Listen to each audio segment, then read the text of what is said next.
along with excellent customer service from professional parts people you can trust. Stop by your local O'Reilly Auto Parts today or visit O'ReillyAuto.com.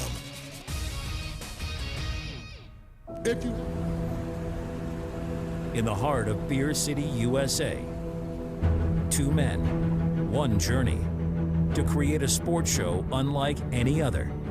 Unfiltered, raw, and honest. One of them played a soccer goalie opposite Ben Stiller. The other once scored 6 points on Steph Curry. These guys know their shit. Let's go! Tank Spencer, Jeremy Greene, the Sportsocracy. Presented by Ingles Supermarkets. Low prices, love the savings.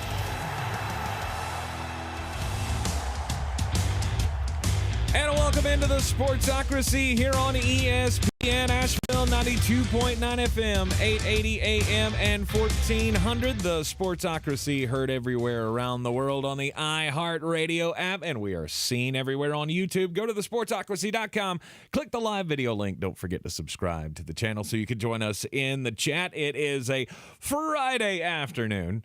It is the Friday before a vacation. It's a very important day.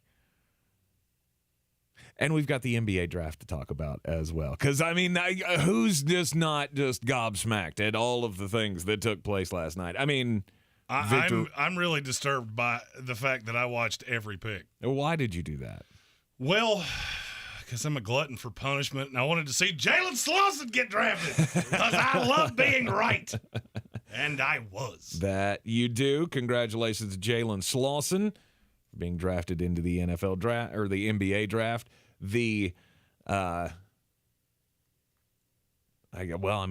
trying to think. So we talked before the program. The last SoCon player to be drafted into the NBA draft.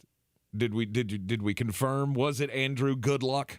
I believe from the College of Charleston. I believe it was. If it wasn't, I guess you'd have to go back to Steph. Because Charleston was in the SoCon when Goodluck got drafted? No, Goodluck was drafted by the Lakers in the second round. Like 38 or 55 or something like that. I have a slew of numbers in my head. One of them has to be right. So So I believe that was the last SoCon player that got drafted into the NBA. And then it was Steph. And then before that, you got to go back to Kevin Martin from Western Carolina. Kevin Martin. That would be before Steph, that was the last first-round pick. Yes. Yes, indeed. So, I mean, history was made last night. And I can't do this. I was going to try to build it up, but I'm just so ticked off as a Charlotte Hornets fan right now. Because after seeing the videos from the Charlotte Hornets fan parties that were being had last night during the draft,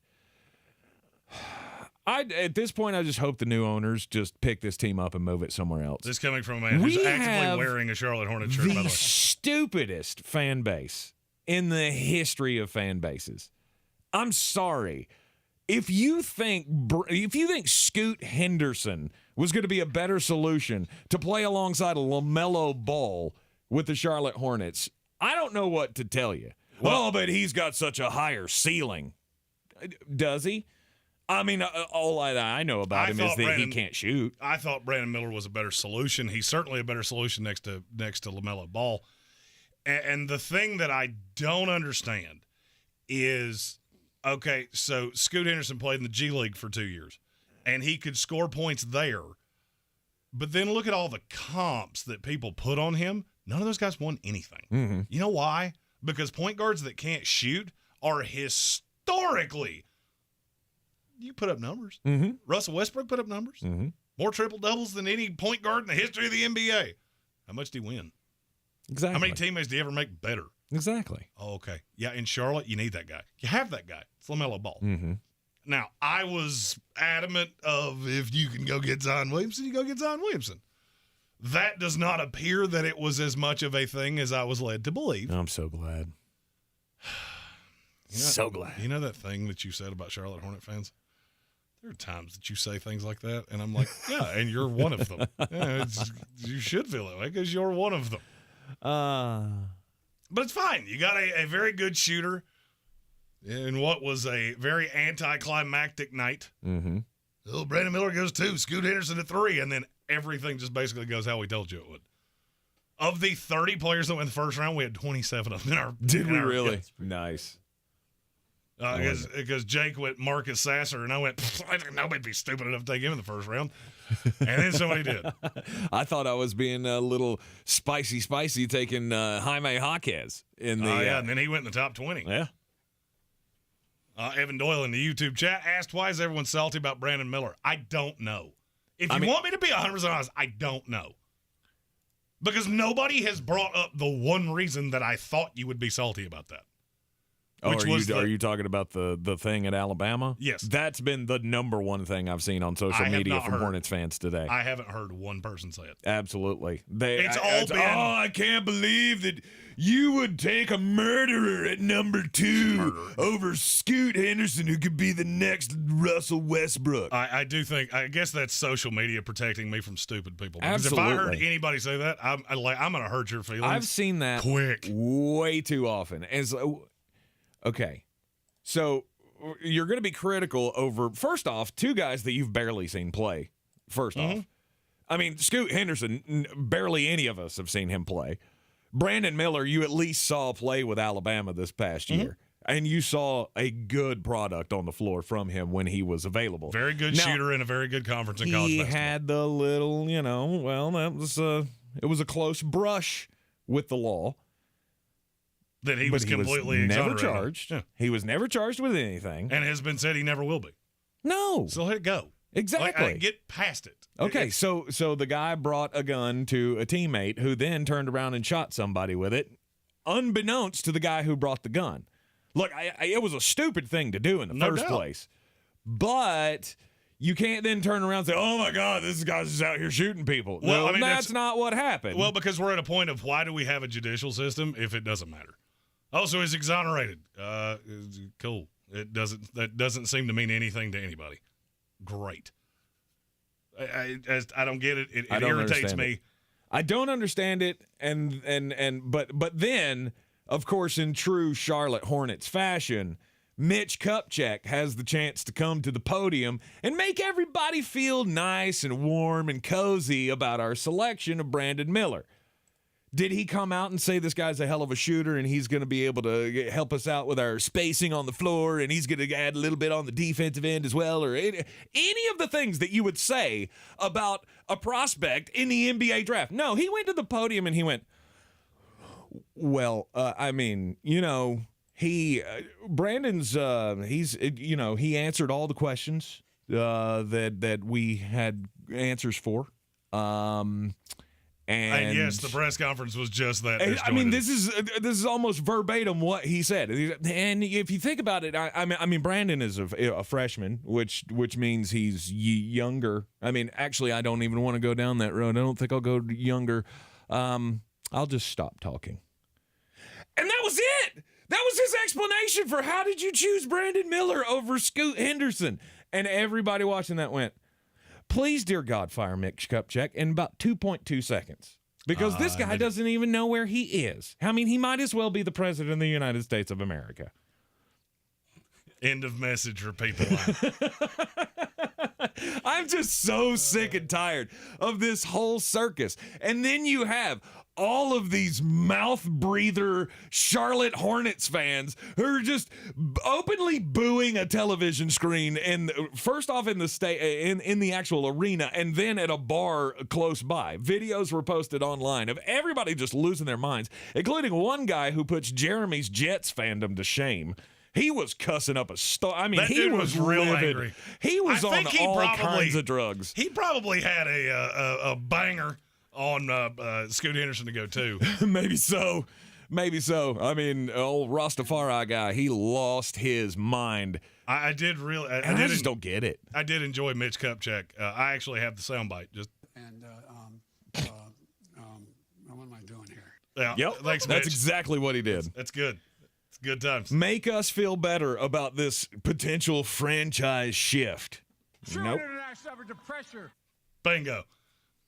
Da, da, da, da, da, da, da, da,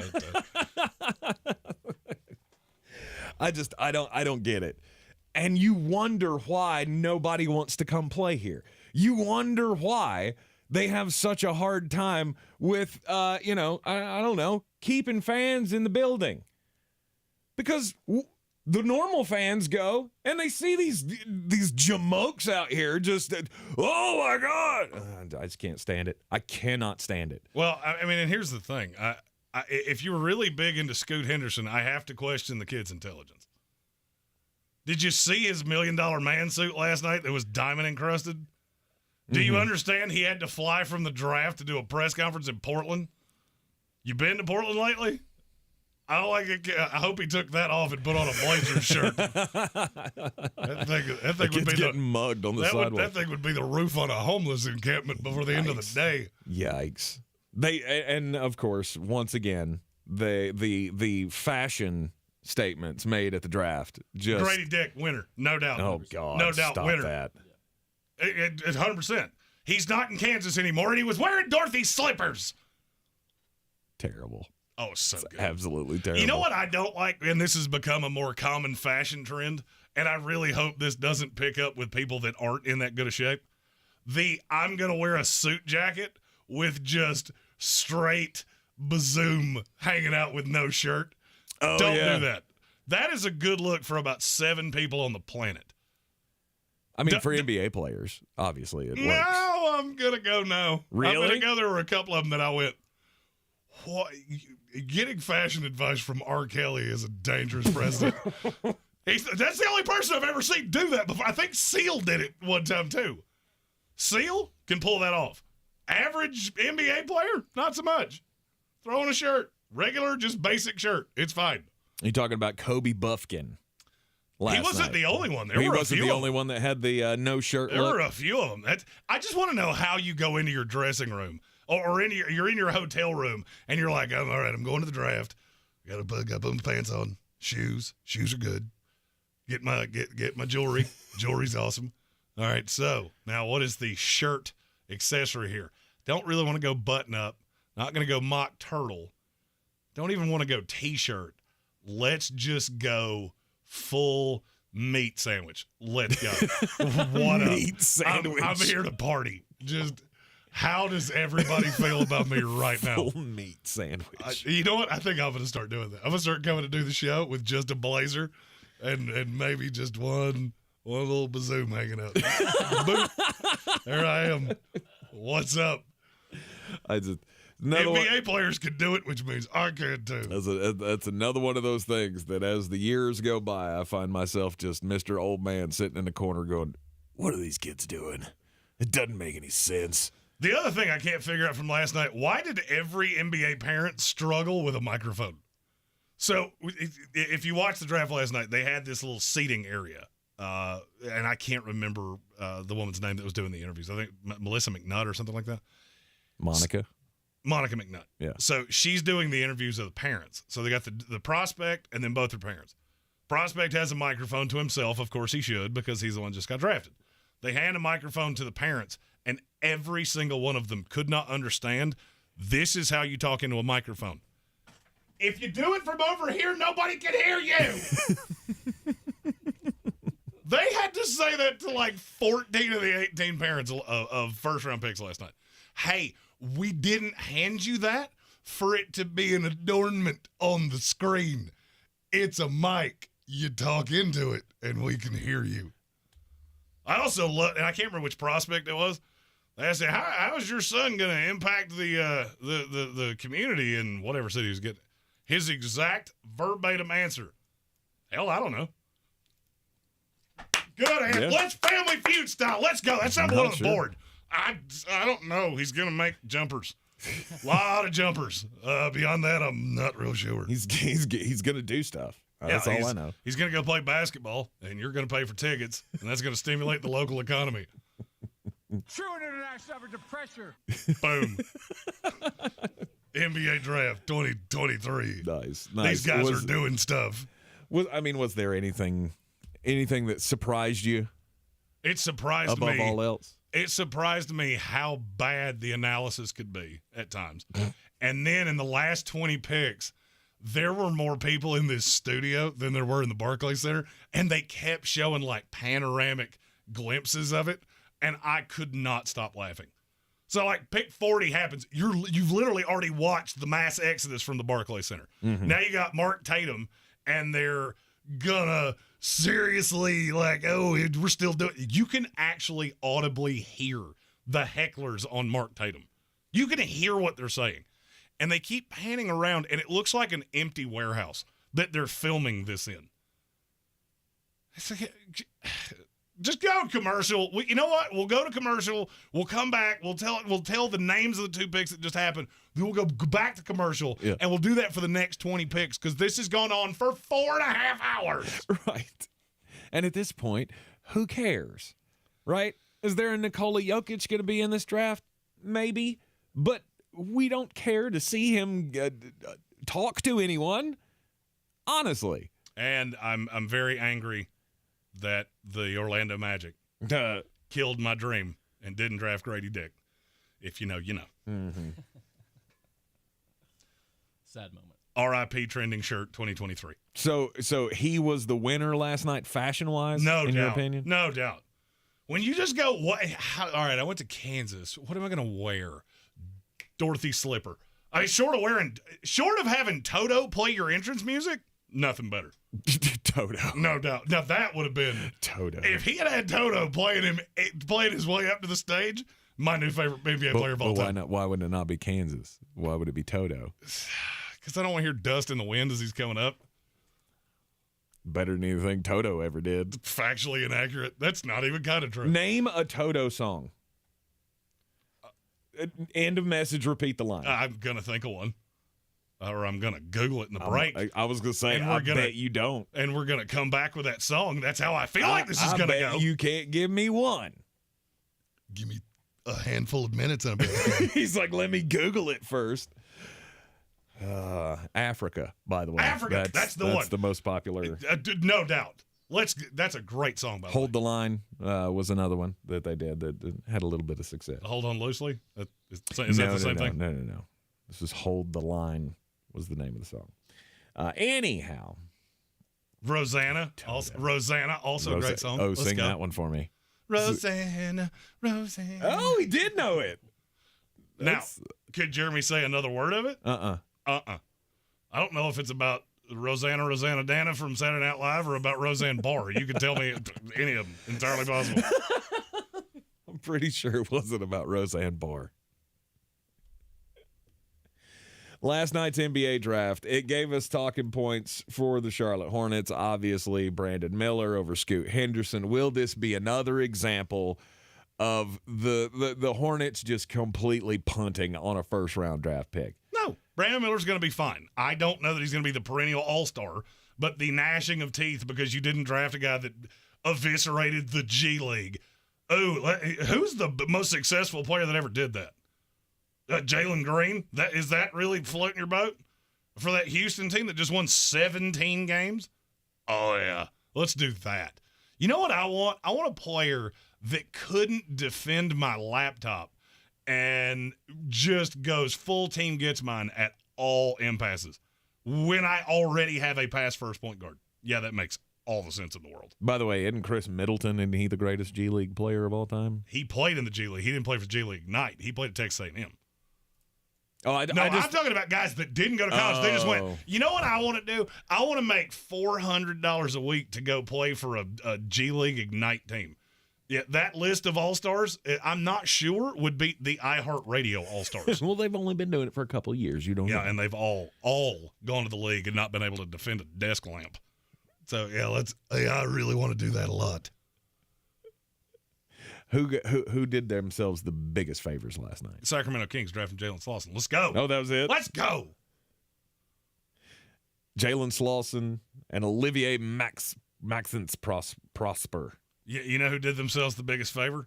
Those of you that wisely watched the first 3 picks and then went, pretty sure there's a 2020 rerun on somewhere. It's bedtime. Away I go. It's time to go. You're in the Sportsocracy, and this is ESPN Asheville. You might not know this, but the Ingles Bakery is actually a bakery. As in, we bake things, really delicious things. Things like crusty breads just waiting for that scrumptious strawberry jam. Apple fritters to pair perfectly with that morning cup of coffee. Cakes for any occasion. customized to your precise standards. And did we mention the cookies? It's all in the bag.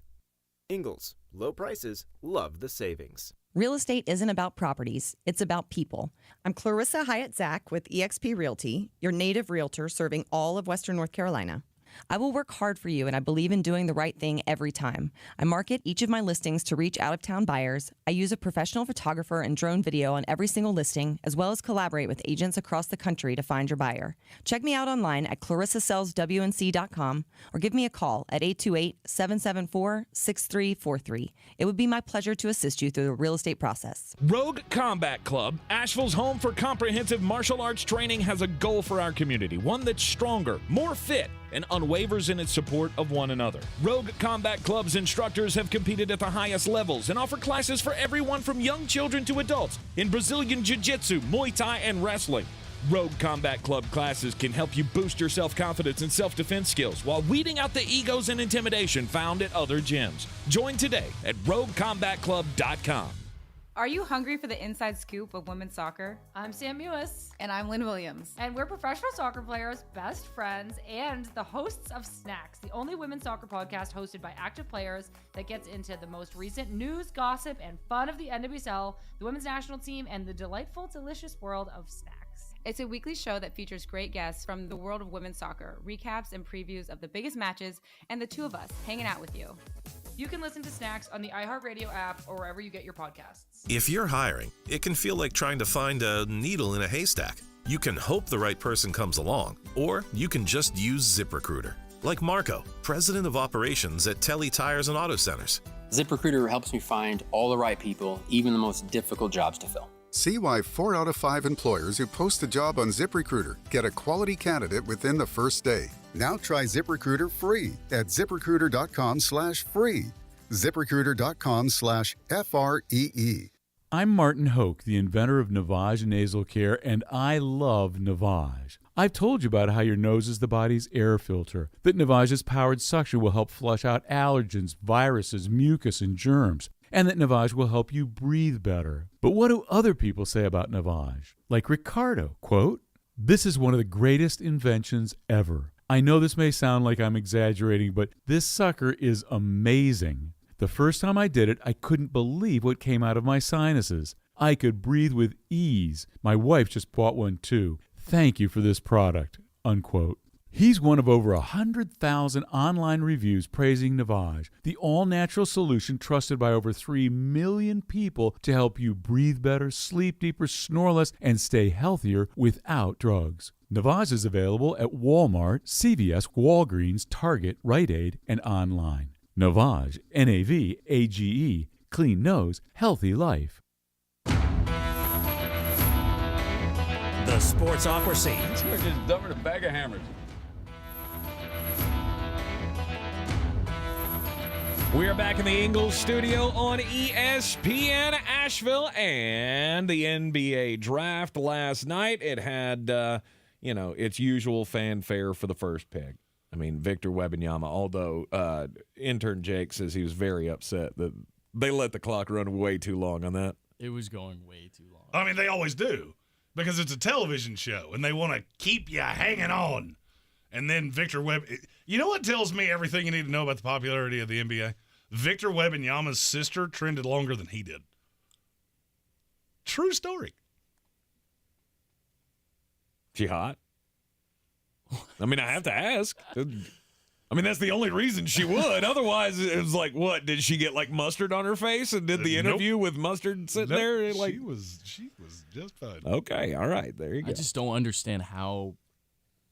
You know for a fact Victor Wembanyama is going number 1. So why in the heck did we have to wait 12 minutes for the announcement? Because they knew that after the third pick, 78% of their audience was going to go watch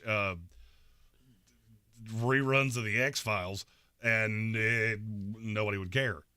Now, it's the day after the NBA draft. If you've been around for the number of years we've been doing this, you know that at some point in this show, I'm going to complain about something that I've complained about every year that I've ever had a microphone in front of me. Why can we not figure out, give the kid the hat of the team he's going to play for? This is the stupidest thing we do every single year. And last night, they actually tried. Like, okay, so now the first round picks, we should tell you where they're going to play.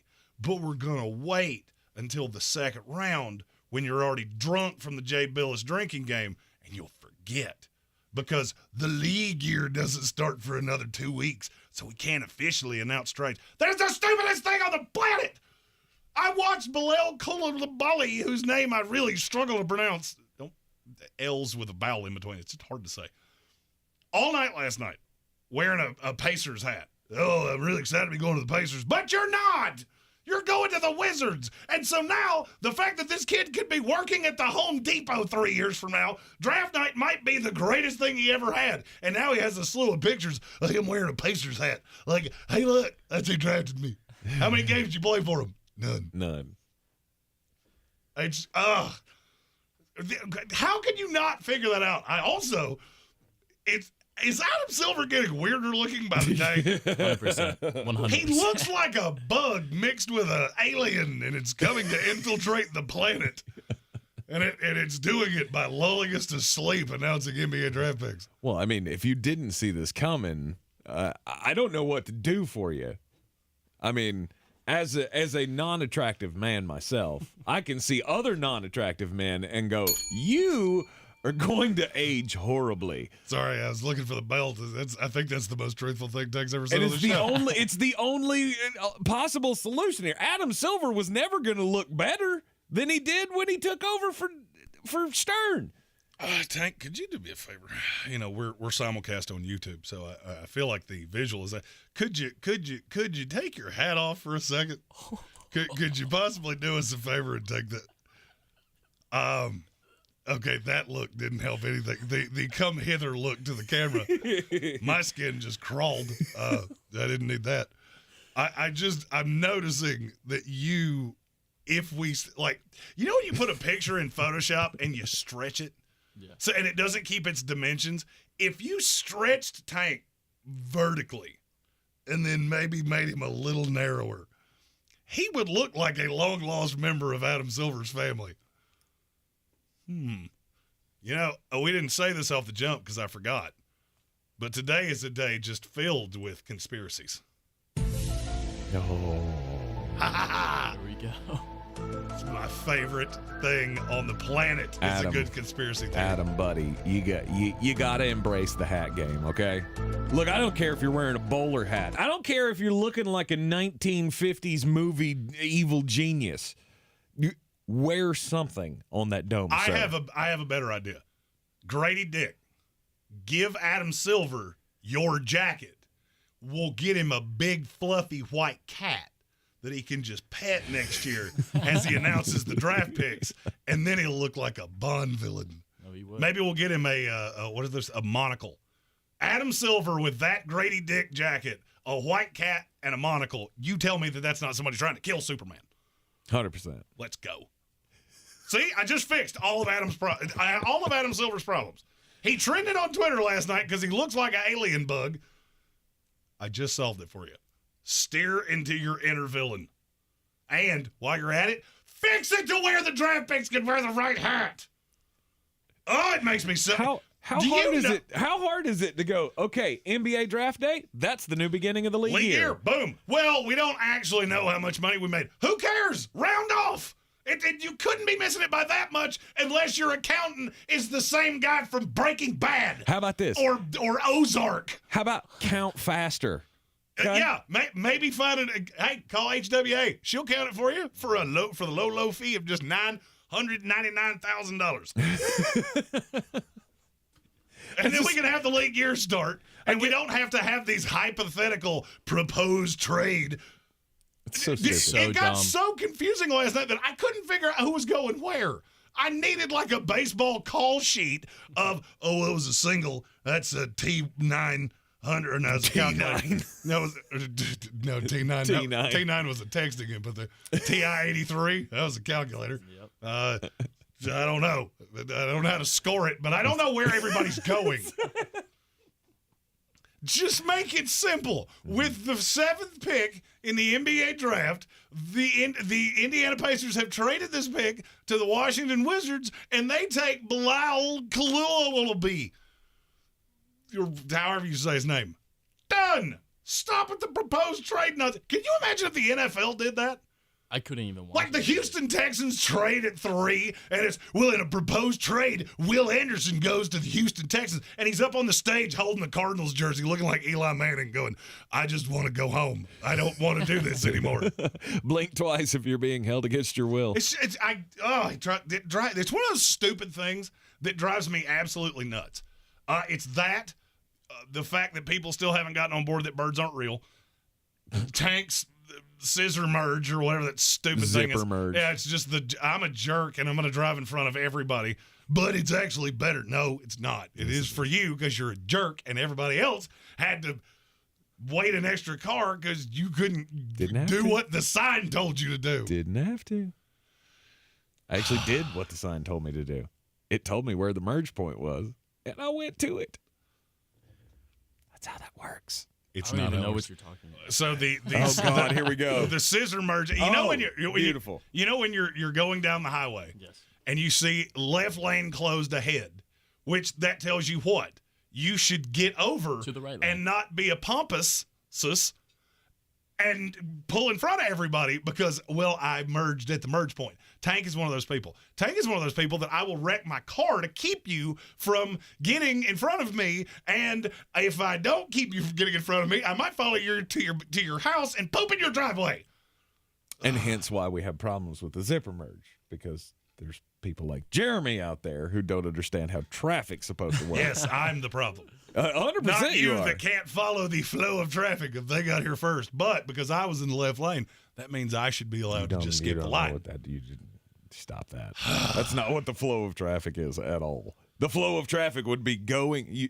All right, so how it's supposed to go, and there have been countless studies done by engineering experts. Yeah, there were countless studies that said mask work too, but how'd that work out? About what? I said there were countless studies that said mask work too. How'd that work out? Science, they call it practice for a reason. You drive until the merge point, and then you get over. You don't get over early because that makes the backup twice as long. Everybody's standing there, sitting there, waiting in that line, and then you've got a whole lane of asphalt that nobody's using. You lower the backup by everybody using the highway at once, and then when you get to the merge point, you interchange. Whoever comes to the merge point, it's your turn. So basically, but people don't understand that. They're like, oh, he cut in front of me. I can't stand it. I'll sat in this long line of traffic for 45 minutes because I'm stupid. That's what I hear. But it's also illegal to get in that lane after you've seen that. No, it's not. We're going to ask Asheville Police Chief David Zach that when he returns to the studio next week. And he will tell you were wrong. You were wrong, and you have a head like Adam Silver, and you have more tickets than I do, so scoreboard. You're getting the Sportsocracy, and this is ESPN Asheville. We'll get just a bit outside next.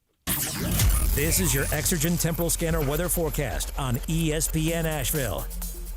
A couple of thunderstorms cruising in from the west tonight. Temperatures in the upper 50s here in the valley.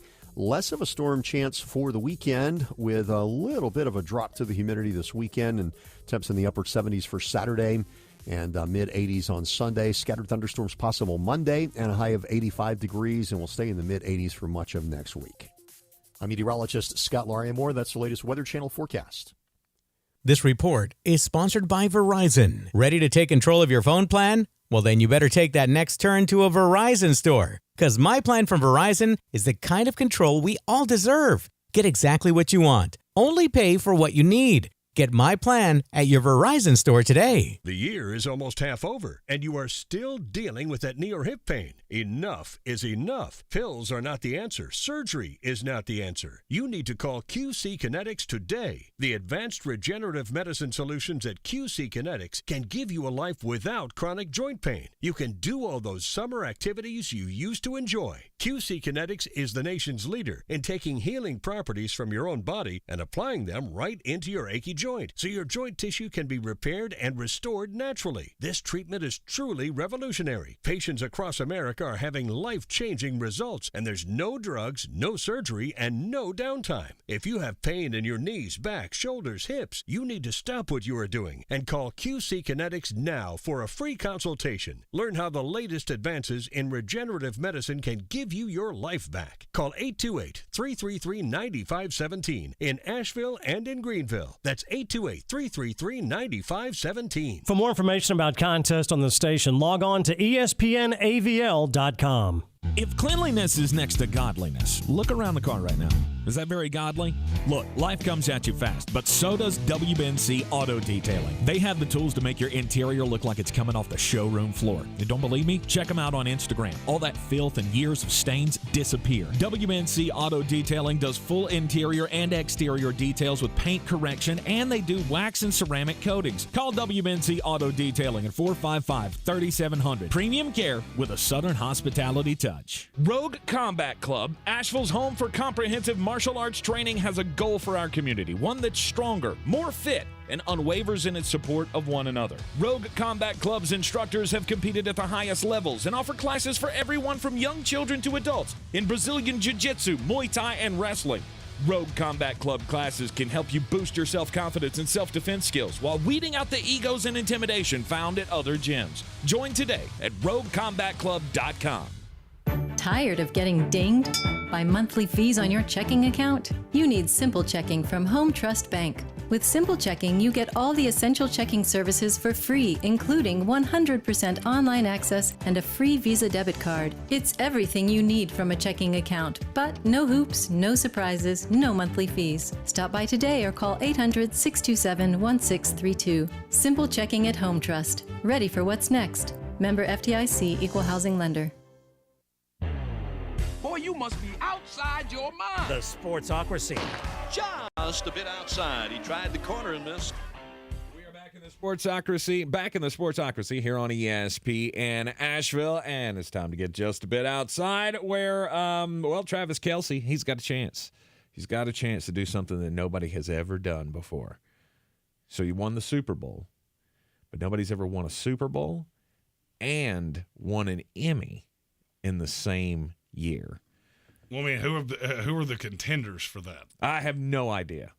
Because Travis Travis Kelce, so many that honestly, he's being nominated for an Emmy that I never knew existed, or at least I knew that the award existed, but I didn't realize that a spot on Saturday Night Live could qualify you for the guest actor in a comedy series. I mean, I guess that counts. It is a comedy series. Well, I mean, and that was probably the only time anybody watched that show since like 1998. I mean, so. I didn't even watch it when Kelce was on it. I've seen clips of it. Too. I've heard it. I've seen some funny clips from it. Heard it was good. Whatever. But he was a guest host on Saturday Night Live, and he has made the cut here from Saturday Night Live. They put his name forward for an Emmy in the category of Outstanding Guest Actor in a Comedy Series. I mean, I guess if you think about it, I mean, Travis Kelce, you when you host Saturday Night Live, you go up there for the entire week. You're in on the writing meetings, and you play a bit, and you practice, and you rehearse, and all those things. It would be the same essentially as, say, I don't know, who's your favorite comedic actor? Intern Jake? Probably Adam Sandler. Adam Sandler. All right, so Adam Sandler stars on an episode of Grey's Anatomy or something. I don't think that would be funny. I don't think you understood the comedy side of this. It could be hilarious. Absolutely. Adam Sandler's got a shiv in his forehead cracking jokes. Arch the hiney. That's right. Anyway, so, I mean, he puts in about the same amount of work, or maybe even more work, than a guest spot on a sitcom or something. I don't know. But he has been nominated, but that doesn't mean he's close to winning, because how many people get nominated for this category? 472. You're not far off. You're not far off. There is actually 140 total names on the list at this moment, which is eventually going to get cut down to 6 total nominees. So I don't know how good of a chances Travis Kelce stands for making the cut down to 6, but could be a first. I think he's got a better chance than Walking Dead person Pete Davidson. Pete Davidson. You don't like Pete? No, God, no one likes Pete. I don't think I've heard of anyone who actually likes Pete. No, I have a theory on Pete Davidson that I'm not sure I'm allowed to talk about on this show. You don't. If you look at his dating record, I am convinced he made that same deal with the devil that Joe Namath made when the Jets won the Super Bowl. It's the only way to explain that, unless there's a real fetish for corpses. I told you today was going to be a serious conspiracy theory day. You know, Jeremy's a big fan of the conspiracy theory. And there is one out there, and it has to do with imitation Woj bomb Shams Charania. Did you know he was a FanDuel partner? No, but it makes sense. I did, solely because Shams is a great NBA reporter. He also, on his Twitter bio, has Stadium, The Athletic, and FanDuel. Mm-hmm. Well, he works for Stadium, he works for The Athletic, which leads you to believe he also works for FanDuel. Now, here's where that could serve to be a bit of a problem.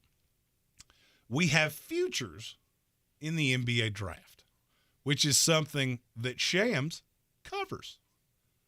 Well, a couple days before the draft, he goes on the Pat McAfee show and says that Amin Thompson had a very strong workout in Portland, and he made an impression on them, and that there was a lot of trending energy that the Charlotte Hornets were going to select Scoot Henderson at number 2. Well, what did that do to the betting markets? By Tuesday night, Scoot Henderson was minus 900 to go second. I fell for it because I thought there was going to be a trade. There was never a shot. Tank and Jake, actually, you can both attest to this. I told both of you, if Charlotte keeps this pick, there is no shot it's not Brandon Miller. Right. It was the worst kept secret in the NBA. But Shams goes on the Pat McAfee show, throws a little conspiracy dust out there, and the kooky Madookies, like me, go, oh, wait. You worked for FanDuel. You just threw out information that was 100% not true. I mean, now, and I can't say what he said is not true. It very well could be true that there was an impression from Scoot, there was an impression from Amin Thompson, but it was also slightly misleading to what the rest of us were hearing behind closed doors, led to a lot of bets on FanDuel, led to FanDuel making a lot of money. Man, I don't feel like I'm the only one that fully believes a little conspiracy there. Mm-hmm. Oh, Shams Charania. Shams Charania. He has that much power to shift the betting markets that way? I mean, the highest, the greatest influence among NBA reporters is Adrian Wojnarowski at 1. Shams Charania is a very close 2. Okay. So, yeah, he's got a lot of pull. All right. Moves the betting market quite a bit. So, was he trying to get money for his FanDuel accounts? I'm not saying that. I'm just saying seems a little weird. It's kind of like when you hear a song in your car, and then the next thing you know, your Amazon little Echo Dot plays it when you show up home. Maybe the birds. Could be the birds. Mm-hmm. Not saying it's the birds, just saying could be the birds. That's why I don't have those surveillance devices in my house. I don't No, understand but why you have do. bird feeders outside your house, so that means you really do. Oh my Every time a bird lights on it, you're just signaling your life to the government. Jeremy lives amongst the spies and yet thinks that I'm inviting the spies with birdseed. 100%. Hashtag birds aren't real. The Do truth is out we there. have to talk about this again? The truth is out there. 100% It gets he does. brought up so much. Yeah. 100% he does. It's I mean, we're 3.5 years. It's been brought up about this level for 3.5 years. And if I could just get the rest of you on board, I'd stop having to bring it up. Truth's out there. That's all I can tell you. Truth's out there. Sorry. Yeah. Hashtag same energy for the zipper merge. Do some research on that. Yeah, I've done the research. Kevin Vick, by the way, said that he'll drive somebody into the guardrail before he lets him over. And again, you're the problem. not the other person. Yeah, I'm sure there's a lot of people in federal penitentiaries say, I didn't do it. I didn't do anything wrong. Also, if you do that, it's going to be your fault, not theirs. Depends on where they get you. It is the Sportsocracy. This is ESPN Asheville, and intern Jake has been the subject of, well, a lot of fun here over the last couple of weeks that he's been with us, and it's only going to continue as he gets a bigger role here. If you noticed on the YouTube channel, I'm not in my particular usual place. That would be intern Jake is in my usual place. We're getting him trained up to run all the sounds and the buttons and the faders and stuff for next week's vacation, which I'm very much looking forward to. But we've been having a lot of fun with intern Jake, and Jeremy's got another fun game that he wants to play with the young guy. And so the name of this game is Lottery Winners or Lottery Losers. Okay.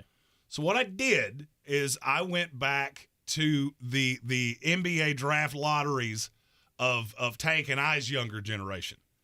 So I'm talking back to the 2000s. And I pulled some names that intern Jake may or may not be familiar with. So I'm going to give you a name, and you have to tell me if it is a lottery loser, which would be a NBA draft pick bust that you don't know, or was it the name of somebody that has been a cash winner of the North Carolina State Lottery this year? Oh, my goodness. The North Carolina State cash lottery. Okay. All right, here we go. Okay. So the first one, Al Thornton. Al Thornton? Al Thornton. That actually does not ring a bell, so I'm going to go with North Carolina lottery winner. No! Al Thornton was a star player for the Florida State Seminoles and was the number 14 pick in the 2007 NBA draft to the Los Angeles Clippers. And he scored roughly 40 more points than I did. And you talk about a guy that I missed on aggressively. That was one of them. Okay. All right, next one. Ferris Frank. Sounds like a hot dog. It does sound like a hot dog. From Ferris. You know what? I'm going to have to double down. North Carolina lottery winner? That is correct. Yeah, let's go. $1.2 million winner. $2 million Diamond Dazzler winner. Ferris Frank. So Ferris Frank. Not the hot dog. Not the hot dog. Next one. Shout out Ferris. Brandon Wright. This sounds like an early 2000s basketball player. I'm going to go lottery loser. Yeah! That is correct. Good job. He was also a 2007 draft pick of your Charlotte Bobcats. And he was, you talk about a guy that's another one that I was super wrong on. Oh, you thought he was going to be something? I did. Because he was so long and so athletic, and he was really good defensively. But he was also thin as a rail. Couldn't shoot to save his life. Not a bit. Dominant as a freshman at Carolina. Not so much in the NBA. All right, we got just a couple more of these. Okay. The next one, Robert Swift. Okay, come on now. That's got to be a North Carolina lottery winner. No! Are you serious? Is a 7 foot, and he is a ginger brother of mine. High school entrant out of Bakersfield High School, went to the Seattle Supersonics, and was poopy. You talk about a guy that couldn't play dead in the Western. 97 games that he ever appeared in. Averaged a solid 4 points a game. Yes. Great. And he was a lottery pick. A high lottery pick. All right, this last one. Luke Jackson. I don't know if I should go off trends here or just my gut feeling. Trends would say it would be a lottery winner. My gut's telling me it's a lottery loser. That is correct. There we Luke Jackson was a 2003 selection of the Cleveland Cavaliers out of Oregon. Tremendous head of lettuce on that fella. Do you remember Luke Jackson? No. He his hair kind of looked like you put the head of a mop on a surfer. Okay, yeah, I just looked it up. He had a tremendous head of lettuce. Couldn't play dead in a cowboy movie, but my Lord, he had great hair. And that was the guy that they went, yeah, we just got that kid LeBron James. We need to follow that up with Luke Jackson. Absolutely. I'm looking at this dude right now. He looks like a goofball. He really does. He did when he played, too. Luke Jackson often looked like he had won a fan contest to get up jumpers for the Seattle Supersonics. Like, he hit a half quarter. That's, we ought to let him get some run. Did Jordan Haber get drafted last night? No. I didn't see it. No, he did not. And neither did Michael Mayer, who you love referencing quite often. Oh, only because he sits right next to me in the studio here. There's literally no resemblance between Michael Mayer. I don't see that one either. Now, he's got a mullet and a mustache, but... Well, I mean, the mullet just means that NBA teams had all the opportunity in the world to draft an absolute dog. You find a mulleted man, that's a card-carrying captain of Team Getsman right there. Oh, 100%. 100%. You are in the Sportsocracy, and this is ESPN Asheville, 92.9 FM, 880 AM, and 1400. And coming up after the Sports Center update at the top of the hour, we're going to get into some football stuff because, I mean, we are a football show. What we do. That's what we do. We're going to be talking about the remember everybody talking about Sean McDermott in Buffalo? Could he be fired? Yeah, the Buffalo Bills just went, y'all can pound sand. He's our guy. We'll talk about that, plus Jeremy's Bangers of the Night, coming up next.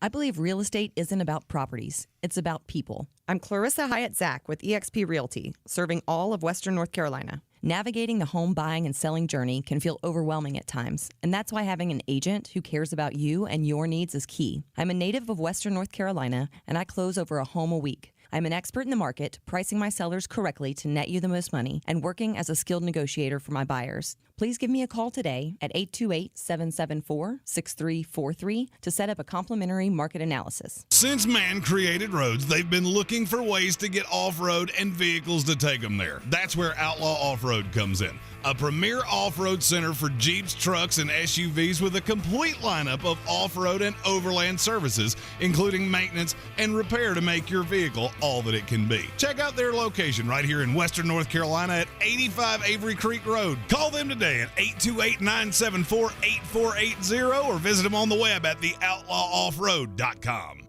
You might not know this, but the Ingles Bakery is actually a bakery.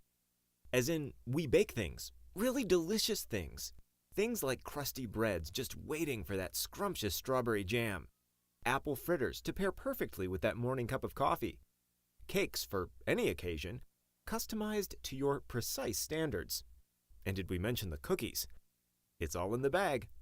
Ingles, low prices, love the savings. Dr. Rebecca Merrill and her staff at Asheville Smiles are here to get your smile back on track, offering comprehensive dental care from teeth cleaning, fillings, and crowns to smile makeovers with Invisalign or veneers and so much more. Asheville Smiles also has all the up-to-date technology, including same-day crowns, digital impressions, so no more goop, 3D x-rays, and single-tooth anesthetic wands so your entire face doesn't feel numb when you leave. For the highest level of comfort and care, call my dentist, Dr. Rebecca Merrill, at Asheville Smiles. If you're hiring, it can feel like trying to find a needle in a haystack. You can hope the right person comes along, or you can just use ZipRecruiter. Like Marco, president of operations at Telly Tires and Auto Centers. ZipRecruiter helps me find all the right people, even the most difficult jobs to fill. See why 4 out of 5 employers who post a job on ZipRecruiter get a quality candidate within the first day. Now try ZipRecruiter free at ZipRecruiter.com/free. ZipRecruiter.com/FREE. She's moving to Georgia. Jada's Podiatry Clinic's top nurse quit, leaving her business toes up. We've got 6 procedures and 3 major surgeries in the next 2 days. She needs a new RN who can think on their feet. There's no way I can do all these procedures on my own. Indeed can help her hire great people fast. I need Indeed. Indeed you do. Instant Match instantly connects you with quality candidates whose resumes on Indeed match your sponsored job description. Visit Indeed.com/credit and get $75 towards your first sponsored job. Terms and conditions apply. Switch to Boost Mobile and get the ultra-smooth, ultra-powerful iPhone 11 for $49.99. He didn't stutter. See every angle with dual cameras. Make it a double. All on America's largest 5G networks. Large and in charge, baby. Get with the power of Boost and get the iPhone 11 for $49.99. That's half a Benjamin. Boost Mobile. Unleash your power. ID verification required. New customers only at one per line. Additional restrictions apply. See boostmobile.com for details. Coffee's for closers, homie. Get them the money. Then when you get the money, you get the power. That watch costs more than your car. Then when you get the power, then you get the woman. First things first, I hope you didn't fall for Shams Charania's FanDuel-infused deception with the NBA draft, and you followed the worst-kept secret in the world, which was Charlotte was taking Brandon Miller and not Scoot Henderson. I fell for the trade, and for that, I apologize. Also, congratulations to Furman graduate Jalen Slauson for getting drafted by the Sacramento Kings. Now, we've moved past the draft, and we've really getting into limited things for me to wager on. But I got one thing, the College World Series. This is Green on Green, brought to you by Ingles Markets. Low prices, love the savings. The Florida Gators and the LSU Tigers take each other on in the College World Series 2023. Best of three, and it starts tomorrow. Look, I don't claim to be a baseball aficionado, but I've watched just enough of this to figure out that LSU has one thing, and it tends to travel, and it's momentum. They have been absolutely slaughtering teams through this tournament. There's also a little part of that, maybe they're a team of destiny. And you're catching plus 145 for them to win the series. I'm not going to sit here and break down their bullpen or their cleanup hitter or any of those things. I'm just going to tell you what, as a casual observer and a lifelong bettor, I've seen. LSU has all the momentum in the world, coming off one of the only great baseball games I've ever seen, and I think that carries. Give me the LSU Tigers to win the World Series, plus 145. For more, find us on all the social medias at The Sportsocracy, and as always, love the savings with Ingles, love the winnings with me. Mullet out. This is your Exergen Temporal Scanner weather forecast on ESPN Asheville. A couple of thunderstorms cruising in from the west tonight. Temperatures in the upper 50s here in the valley. Less of a storm chance for the weekend, with a little bit of a drop to the humidity this weekend, and temps in the upper 70s for Saturday and mid-80s on Sunday. Scattered thunderstorms possible Monday, and a high of 85 degrees, and will stay in the mid-80s for much of next week. I'm meteorologist Scott Larimore. That's the latest Weather Channel forecast. This report is sponsored by Verizon. Ready to take control of your phone plan? Well, then you better take that next turn to a Verizon store, because my plan from Verizon is the kind of control we all deserve. Get exactly what you want. Only pay for what you need. Get my plan at your Verizon store today. Real estate isn't about properties. It's about people. I'm Clarissa Hyatt-Zach with eXp Realty, your native realtor serving all of Western North Carolina. I will work hard for you, and I believe in doing the right thing every time. I market each of my listings to reach out-of-town buyers. I use a professional photographer and drone video on every single listing, as well as collaborate with agents across the country to find your buyer. Check me out online at clarissasellswnc.com or give me a call at 828-774-6343. It would be my pleasure to assist you through the real estate process. Our communities are filled with wonderful people who make living here great. At Home Trust Bank, we're proud of that. And that's why we focus on helping homeowners prepare for what's next. Our local mortgage bankers have the experience you need and exceptional personal service you'll appreciate. Home Trust Bank is ready to help make a house your home. When it's time to buy, visit your local Home Trust branch or go to htb.com/mortgage. From the Ingles Studios, this is ESPN Asheville, WPEK, W225CJ Fairview, WMXF Waynesville, and iHeart radio station. This is SportsCenter. Finding balance was what the three-team trade that brought Kristaps Porzingis to Boston and sent Marcus Smart to Memphis was about, according to president of the Celtics, president of basketball operations for the Celtics, Brad Stevens. He said they looked at the best opportunity to continue to grow and improve as a team, but it meant they'd lose a really good player. Stevens added Porzingis and says that will help Boston's offense and defense near the rim. His addition is a big plus for the Celtics, notes First Take host Stephen A. Smith. You need an additional big body. You need an additional big body out there in terms of rim protection. You need somebody that has the ability to step out and hit shots. You're looking at him, you add size. You add size to Jason Tatum and Jaylen Brown. You keep Derek White and Brogdon. NFL is scheduled a July 20th meeting where owners are expected to vote on the Commanders' sale to a group led by Josh Harris for a record $6 billion. The Bills gave contract extensions to GM Brandon Beane and coach Sean McDermott through the 2027 season. The United States will host the Club World Cup in 2025. It's Wrangler season out there. Open roads, endless horizons. Shop Wrangler.com for new denim styles made for your next adventure. Wrangler, for the ride of life.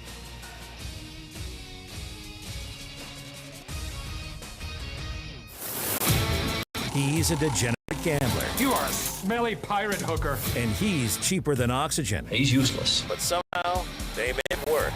Jeremy Greene, Tank Spencer. There's no holding back in the Sportsocracy, presented by Ingles Supermarkets.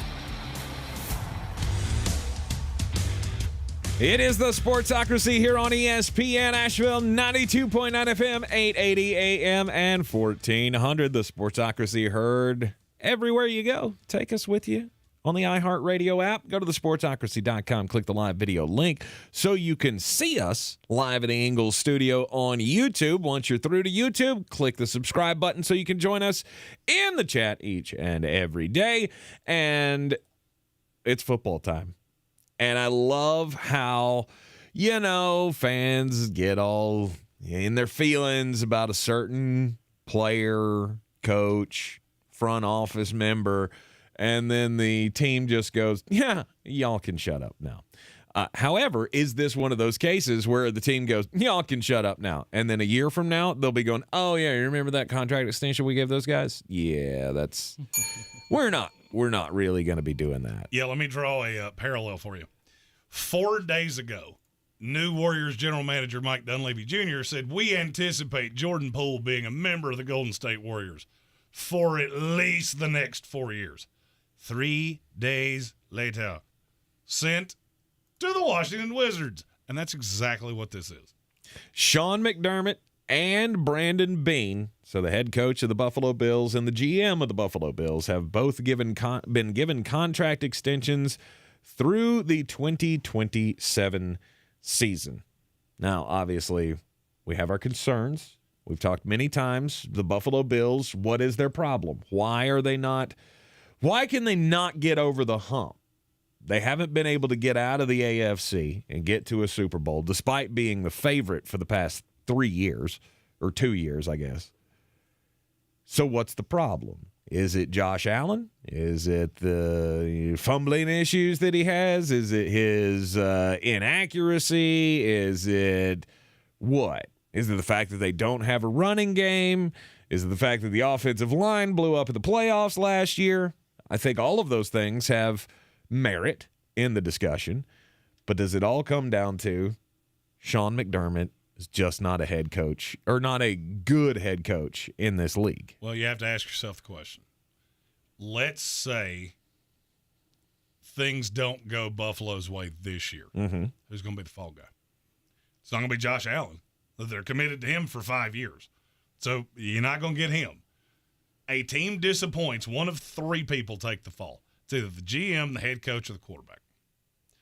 Don't feel like it's going to be Brandon Beane because he's the one who put this team together, and it's very talented. This is the most talented run of Buffalo Bills football we've ever had. Mm-hmm. Like I said, it's not me, Josh Allen. Well, but we gave him a contract extension.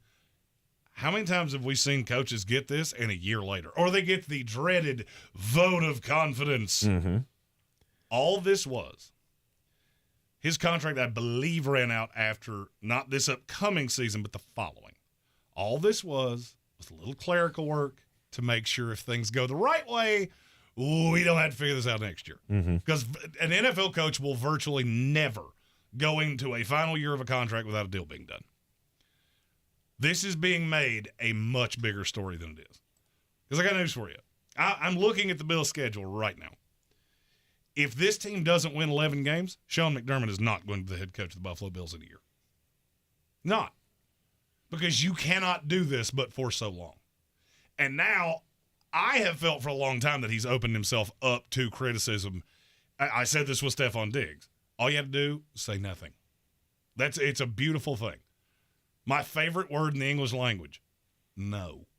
Do you have a comment? No. No, I don't. And now you look at this roster, and I almost feel like the Buffalo Bills are I feel like they're in a catch-22. Let me explain to you what I mean by that. They've been the best team in this division for 3 years now? Yep. Yeah. Are they the best team in this division right now? I would still say so. Yeah. But you see how both of you had to hesitate on that? Oh, yeah. They've been comfortably the best team in this division for the last 3 years. Mm-hmm. They're not comfortably anything now. So if this team rises to the occasion, I like what they did in the draft. The first 3 picks were, to me, were all excellent. And I think they're all going to contribute this year. You start with the Jets, and to me, that is the most no-win situation I've ever seen in my life. You're playing on 9/11 in New York with Aaron Rodgers. That will be the loudest that stadium has been since Eli Manning. Actually, it wasn't even Eli Manning. Since probably ever. In the history of MetLife, this may be the loudest it's ever been. Because you got Jet fans like myself that are kooky madookies, and when you give us a reason to be excited, we will show up and drink 47 domestic lights, say the most vile, god-awful things you've ever heard, and we'll be really, really loud. Now, from there you go Raiders, Commanders. That's 2 wins. Mm-hmm. I don't think there's many chances of that going any other way. But then you look down the rest of the schedule, they don't play another set of no-doubter games except at New England and Tampa Bay. That's the best 2-game stretch they play the rest of the year. And I'm not saying that's a no-doubter, because you got to go into Foxborough and beat New England. And I'm not trying to be conspiracy theory guy here, but I've said this 100 times now. We're treating New England like they're a speed bump, and they're not. So I have legitimate big boy fears about Buffalo because I don't know what's going to be good enough to satiate the fan base. How many years are you the favorite in your division, loosely the favorite in your conference, whether you should be or not? We've talked about Buffalo for 3 solid years. This will be the 4th. Mm-hmm. You haven't even gotten to one yet. Joe Burrow got to one in his first healthy season with the Cincinnati Bengals. The Kansas City Chiefs are looking like the level of dynasty that people want to sell you that the New England Patriots were. Not because I'm saying it's better, but because they seem to be going to the Super Bowl every other year. New England had lapses there. This could be a legit dynasty, and I'm not sure there's anything you can do about it. So is Buffalo better than Kansas City? No. No. Are they better than Cincinnati? No. No. Are they better than the Chargers? Yeah. Yes. Yeah. Maybe. I don't know if they're better than Jacksonville, though, right now. Jacksonville, the Jets, Miami. It's a murderer's row in the AFC. Mm-hmm. And if this team goes 10-7, let's say the Jets or the Dolphins win the division, you go on the road to one of these division winners and get beat in the first round of the playoffs. Is Sean McDermott the head coach of the Buffalo Bills in a year? No way. That's not how today's sports world works. And I mean, you look at Sean McDermott. He became the coach of the Buffalo Bills in 2017. All right. Since then, how many times has he been to the playoffs? 4? 5. 5 out of 6 years he's been to the playoffs. They've gotten a win in the playoffs. At least one win in the playoffs 3 years in a row. They have not been able to get over the Kansas City Chiefs or the Cincinnati Bengals. Twice they lost to the Kansas City Chiefs and then the Cincinnati Bengals last year in the divisional round. I get that you're upset and you're disappointed that this team hasn't done it yet. But is it Sean McDermott's fault? Is there another coach that right now you would sign up and go, that guy could take this team to a Super Bowl? Because the coach doesn't change what they're facing, right? No. The coach isn't going to change the fact that they can't beat the Cincinnati Bengals or the Kansas City Chiefs. No, but this is Hurricane Rock. Or for those of you that are new to the program, I've long had a philosophy that people have this, and I don't think people do it on purpose, but you take things that have absolutely nothing to do with each other, and they become about each other. And I've always said it's the rock you put out in front of your house and go, well, since that rock's been there, we haven't had one hurricane hit our house. Well, because you live in Oklahoma. So it's not really liable to happen. It doesn't really matter because fans are not rational. And so if Buffalo takes a step back, and taking a step back would still be a tremendous season, somebody's going to take the blame for it. Mm-hmm. There's no way you just lather it up and go, well, it didn't work out last year. Maybe we'll do it again. No, and it's 100% going to be on the head coach. We all know this. I mean, this team in the last 4 years has won 10 games, 11 games, and 13 twice. Those two 13-win seasons are in 2 of the last 3. This team comes out and goes 10-7. Is that a positive season or a negative season? That's a negative. No doubt. And so you're going to change the one thing that's not nailed to the ground. Josh Allen is going to be here, period. Mm-hmm. I feel like Stephon Diggs is going to be here, period. You're going to keep throwing guys like Gabriel Davis, Dalton Kincaid, James Cook. They're going to keep trying to load up this offense. Here's what bothers me about Sean McDermott. In 2 of their 4 playoff losses, what let them down? The defense. That thing that Sean McDermott is supposed to do so well. Mm-hmm. I'm on record as saying there is no shot I would hire a defensive coach in this league. I just won't. I can rotate guys that have been head coaches or have head coaching aspirations, and I can do it year after year after year after year. The thing I've got to have is that offense in place. Now, you're on year 2 of Ken Dorsey replacing Brian Daboll. Mm-hmm. We don't know that Ken Dorsey is a good offensive coordinator. We don't know that. And the offense was good last year. Went into the playoffs, couldn't do anything against the Bengals.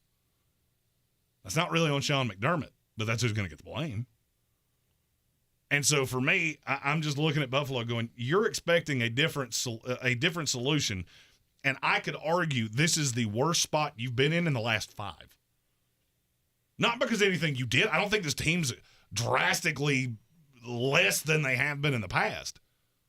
But what's around you is everybody else got better. The path to getting where you want to go has now been littered with Captain Ayahuasca and Tua Tagovailoa.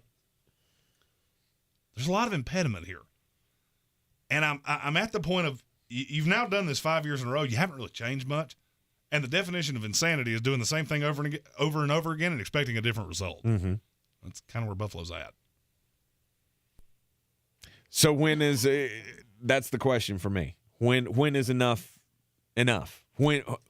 How much moderate success do you put up with before you go, we got to change things drastically? I feel like if they don't go to the AFC Championship this year. I think you have to win a Super Bowl. You think this year they have to win a Super Bowl? Must win? Mm-hmm. Stephen Towner, YouTube comment, said, so what? Chiefs lost to the Bengals a bunch till they didn't. Yeah, and they were also sitting on a Super Bowl victory. You can do a lot of stupid things. All right, let me draw a comparison. I swear to you, I'm not saying this because of New England. Has Bill Belichick done anything in the last 4 years that makes you think he's a good NFL head coach? Because I would argue no. Not at all. But you know what he's sitting on? More rings than any coach has ever had, right. Which gives you a lot of platitude to keep chucking out Mac Jones and run first football and defense wins championships and go 7-10, 8-9, 9-8. Nobody will ever say anything about Bill, and I promise you the fact that I even mentioned that will get somebody to come out of the woodwork and go, you're a Patriots hater. No, I'm not. I'm actually, for me, it's all respect.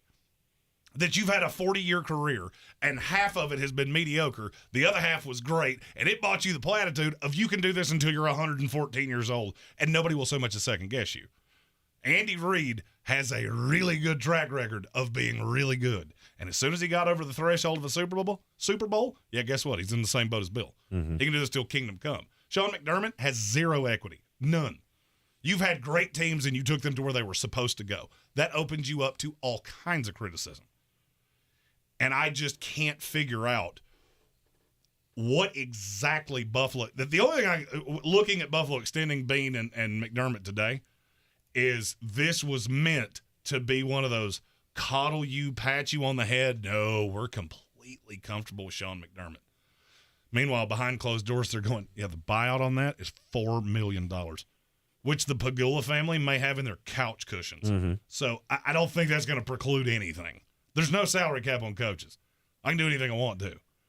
So for me, this is one of those stories that it sounds really good, and you throw it out in a Friday media dump right before the 4th of July week, yeah, You hear hoofbeats. Makes a lot more sense to assume horses than zebras. Mm-hmm. And this is one of those. All that this actually does is coddle the fan base to keep them off Sean McDermott. Gives him absolutely no more security than he had. And I'm not sure he's not on the hottest seat of any coach in the NFL. That seems like a bit of a stretch to me, but as you said, if it is Super Bowl or bust, then he might as well quit now. I mean, I feel the same way about the Buffalo Bills as I did about the Green Bay Packers when we were talking years ago, and you guys laughed at me when I said their championship window had closed. Well, I laughed. Did they win another championship? No, they didn't. And I feel the same. Hurricane Could Rock. it happen? Maybe. Yeah, they got to 2 NFC championships after you said that. So, I mean, they were right in position to do it. That doesn't mean you know who's didn't win. Yeah, you know whose championship window has closed? The Golden State Warriors. That one's closed. Oh, stop! Are you serious? Oh my, stop! I don't know about that. You think With Chris Paul?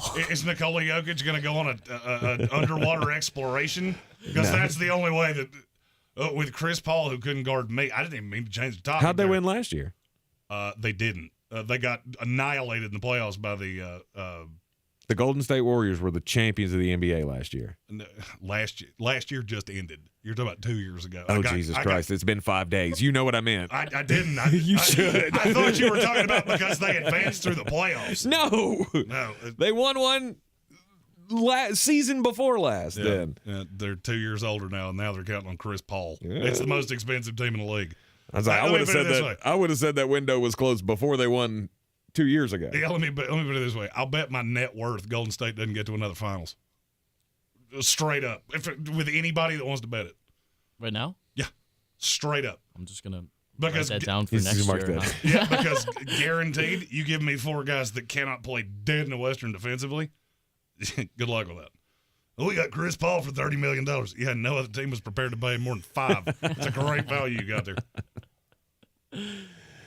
To me, the deck is stacked against Buffalo, and I don't know that changing the coach is going to change anything. Well, but it's a moot point because we all know he's going to be fired if it's a lackluster season. Well, and it's ironic you said that. We got to take a break, but there's another coach that I feel like's in the same boat, and I can't for the life of me figure out why teams do this.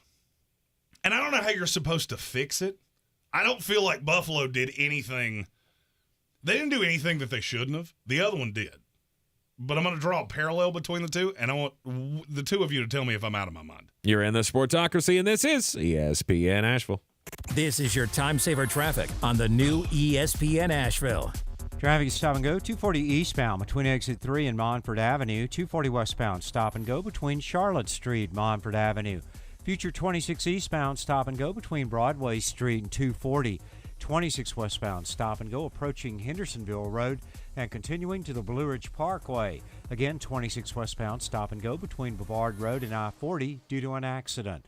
26 eastbound delays between I-40 and the Blue Ridge Parkway. 40 westbound delays between the 26-240 split malfunction junction and George's Branch Road. Bavard Road, north and southbound in the Avery Creek area, stop and go between Long Shoals Road and the Blue Ridge Parkway. Sweeten Creek Road, north and southbound, approaching Mills Gap Road is slow. Hendersonville Road, southbound, stop and go between Biltmore Forest and Overlook Road. Hendersonville Road, northbound in Fletcher, stop and go, approaching Fanning Bridge Road. I'm Lyndon Field with your Time Saver Traffic. This report is sponsored by KFC. Everybody's going to want KFC's new Kentucky Fried Chicken Nuggets. Each hand-breaded nugget is made with 100% white meat and their famous original recipe. You've never had nuggets like these. That's finger-licking good. Are you hungry for the inside scoop of women's soccer? I'm Sam Mewis. And I'm Lynn Williams. And we're professional soccer players, best friends, and the hosts of Snacks, the only women's soccer podcast hosted by active players that gets into the most recent news, gossip, and fun of the NWSL, the women's national team, and the delightful, delicious world of snacks. It's a weekly show that features great guests from the world of women's soccer, recaps and previews of the biggest matches, and the two of us hanging out with you. You can listen to Snacks on the iHeartRadio app or wherever you get your podcasts. The free iHeartRadio app covers the sports teams you love like no one else. Catch the latest breaking news, plus the upcoming NFL season's just around the corner. And iHeartRadio is your official podcast partner of the NFL. Make the iHeart app your go-to to stay up to date on all things in the sports world. Download the free iHeartRadio app today. Tired of a job with no spark? Then join Emery Electric, the Southeast's premier electrical contractor. Competitive pay, a supportive team, and career growth await. Power up your career. Visit EmeryElectric.com/careers. That's EMORY electric.com. Spring in the South means the return of Atlanta Braves baseball. There's a liner out towards center field. It will lay down. Here comes Ronald. Braves win it. The 2023 Braves load up for another huge season. The Braves play here on ESPN Asheville. If you're hiring, it can feel like trying to find a needle in a haystack. You can hope the right person comes along, or you can just use ZipRecruiter. Like Marco, president of operations at Telly Tires and Auto Centers. ZipRecruiter helps me find all the right people, even the most difficult jobs to fill. See why 4 out of 5 employers who post a job on ZipRecruiter get a quality candidate within the first day. Now try ZipRecruiter free at ZipRecruiter.com/free. ZipRecruiter.com/FREE. You might not know this, but the Ingles Bakery is actually a bakery. As in, we bake things, really delicious things. Things like crusty breads just waiting for that scrumptious strawberry jam. Apple fritters to pair perfectly with that morning cup of coffee. Cakes for any occasion, customized to your precise standards. And did we mention the cookies? It's all in the bag. Ingles, low prices, love the savings. If cleanliness is next to godliness, look around the car right now. Is that very godly? Look, life comes at you fast, but so does WBNC Auto Detailing. They have the tools to make your interior look like it's coming off the showroom floor. You don't believe me? Check them out on Instagram. All that filth and years of stains disappear. WBNC Auto Detailing does full interior and exterior details with paint correction, and they do wax and ceramic coatings. Call WBNC Auto Detailing at 455-3700. Premium care with a Southern hospitality touch. The Sportsocracy. We're just dumping a bag of hammers.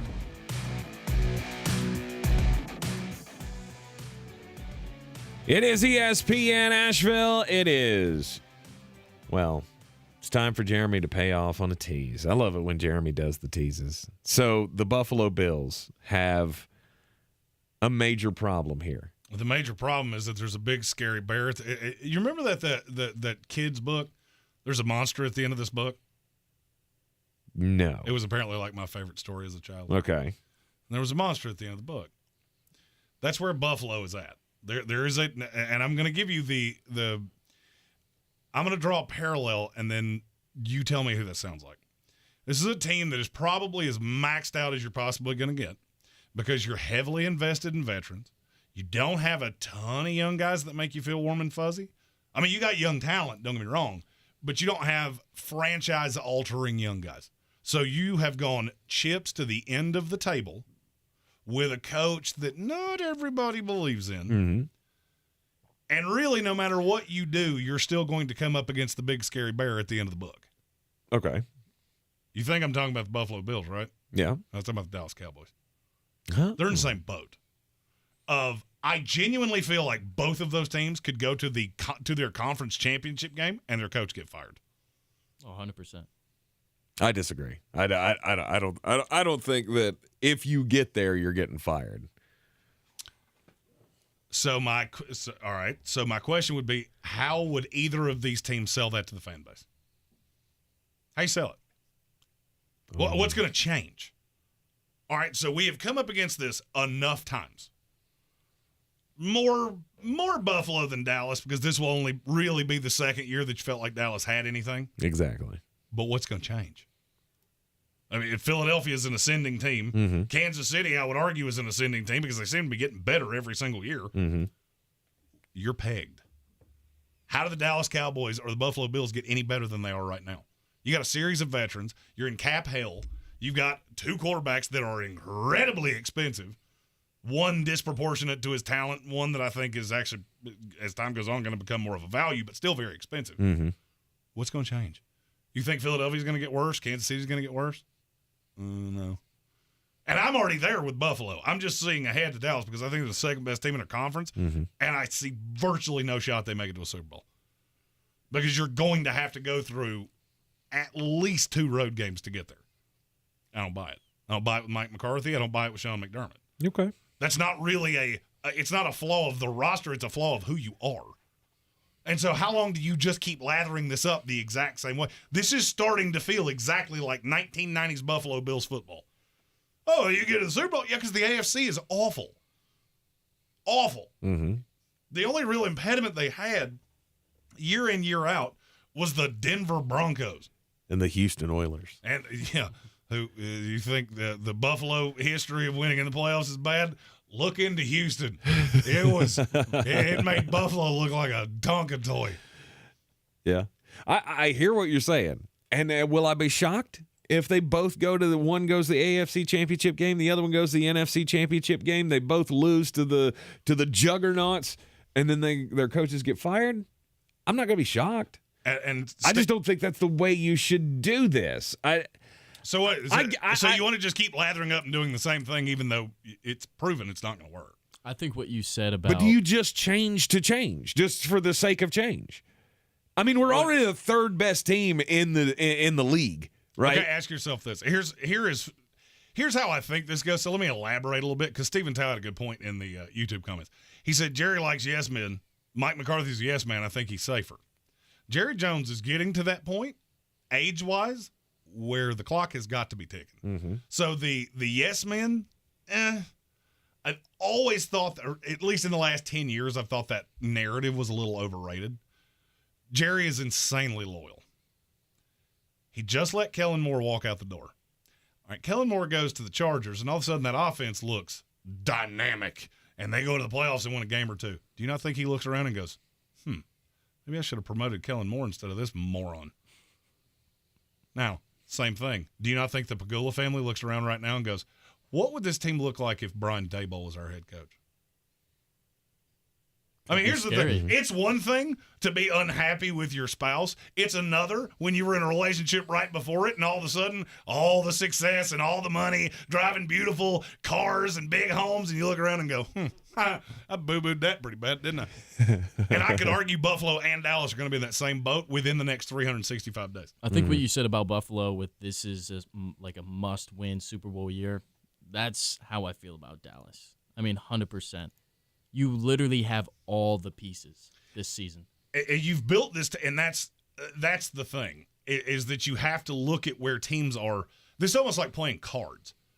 All right, if you've got 1 million chips and everybody else around the table has 50,000, you can throw money around like it's nothing, because all I got to do is have a mediocre hand, and I got the shot to take you out, so I'm going to risk it. And I do that enough times, and I can bust myself out.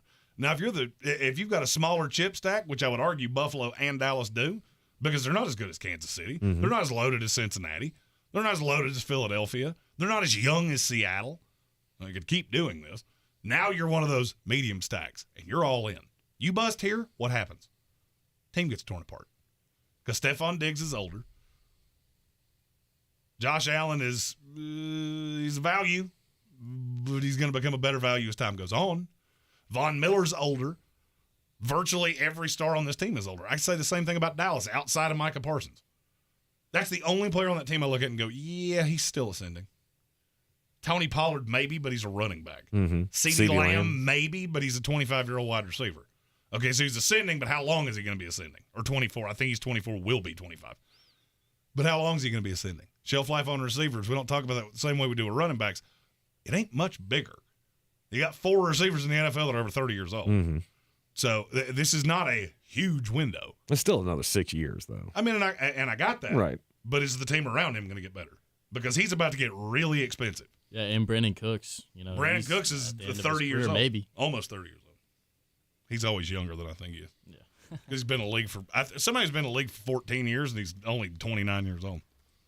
He's changed teams like 6 times. Yeah. I'm one of those that when I look at a team, how good is your good and how bad is your bad? Well, we're going to see what the good of Buffalo and the good of Dallas is. Because your feet are to the fire. Because there are X's in other cities that can make you look real stupid. Brian Daboll's already kind of done it. Because ask yourself this. How different would you feel about the Buffalo Bills if Brian Daboll was their head coach? So I can tell you right now, they'd probably be my favorite in the AFC. Really? That's how good of a coach I think he is. I mean, you saw what he did to New York. No one talked about that offense until last year. Yeah, the Giants, who were not nearly as talented as they showed last year, because Brian Daboll's a good coach. I'm still, to this day, not positive that Sean McDermott is. Mm-hmm. So yards above your blocking, or however that expected yardage. Yeah, above expectations. It's one thing to get 4.5 yards a carry if you got the best offensive line in the league. It's more impressive if you get 4.3 yards per carry and you have the worst offensive line in the league.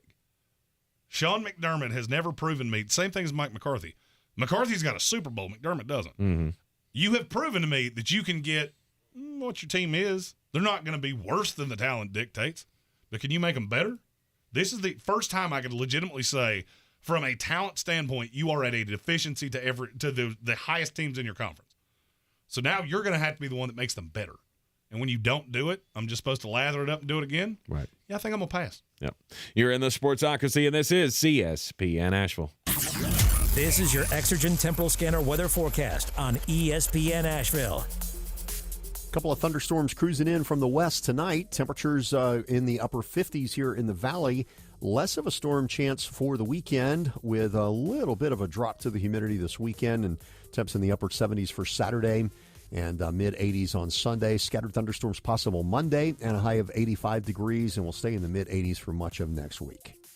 I'm meteorologist Scott Lariamore. That's the latest Weather Channel forecast. This is your time saver traffic on the new ESPN Asheville. Traffic slow, 240 eastbound between exit 3 and exit 4A. 240 westbound slow between Charlotte Street and Montford Avenue. Future 26 eastbound slow between Broadway Street and 240. 26 westbound slows west of Chimney Rock Road, continuing to the Blue Ridge Parkway. 26 eastbound is slow between Long Shoals Road and Airport Road. 40 westbound slow between the 26-240 split Malfunction Junction and George's Branch Road. An accident reported Hendersonville Road southbound near the Blue Ridge Parkway. Hendersonville Road north and southbound approaching Long Shoals Road is slow. Hendersonville Road northbound in Fletcher approaching Fanning Bridge Road is slow. Sweeten Creek Road north and southbound approaching Mills Gap Road is slow. Brevard Road north and southbound between Clayton Road and the Blue Ridge Parkway slow. I'm Lee Benfield with your Time Saver Traffic.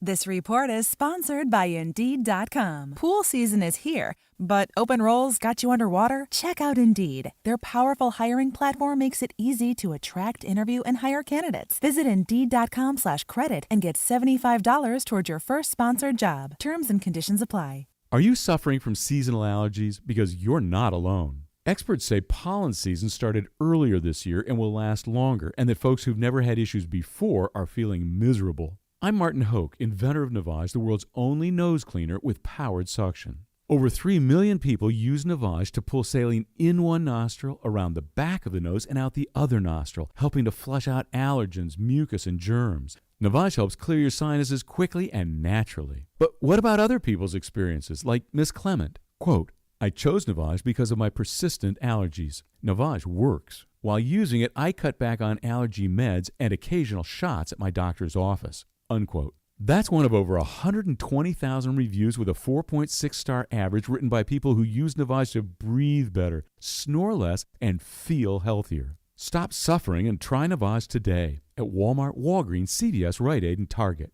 Navage, N-A-V-A-G-E, clean nose, healthy life. I believe real estate isn't about properties. It's about people. I'm Clarissa Hyatt-Zach with eXp Realty, serving all of Western North Carolina. Navigating the home buying and selling journey can feel overwhelming at times, and that's why having an agent who cares about you and your needs is key. I'm a native of Western North Carolina, and I close over a home a week. I'm an expert in the market, pricing my sellers correctly to net you the most money, and working as a skilled negotiator for my buyers. Please give me a call today at 828-774-6343 to set up a complimentary market analysis. Running a small business is no small task.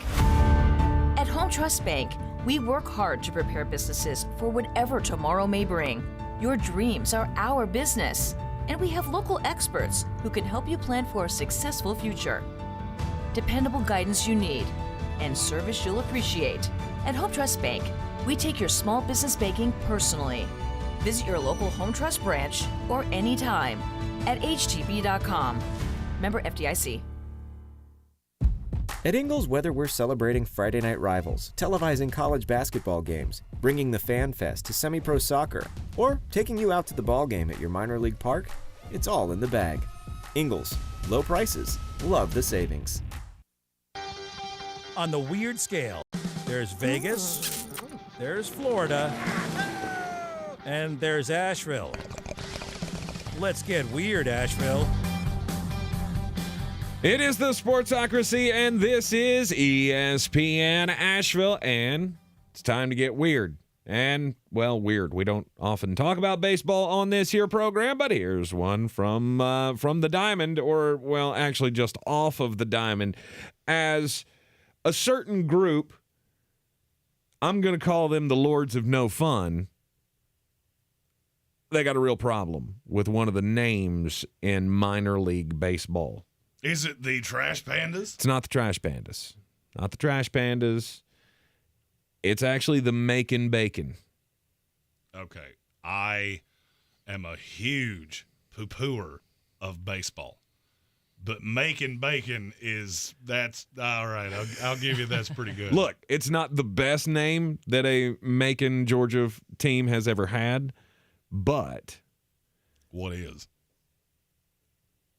The Macon Whoopie.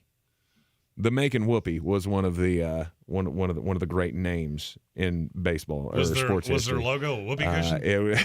What is your mascot when you're the Whoopie? I mean, I got a couple ideas, but I don't think it would be good for FCC.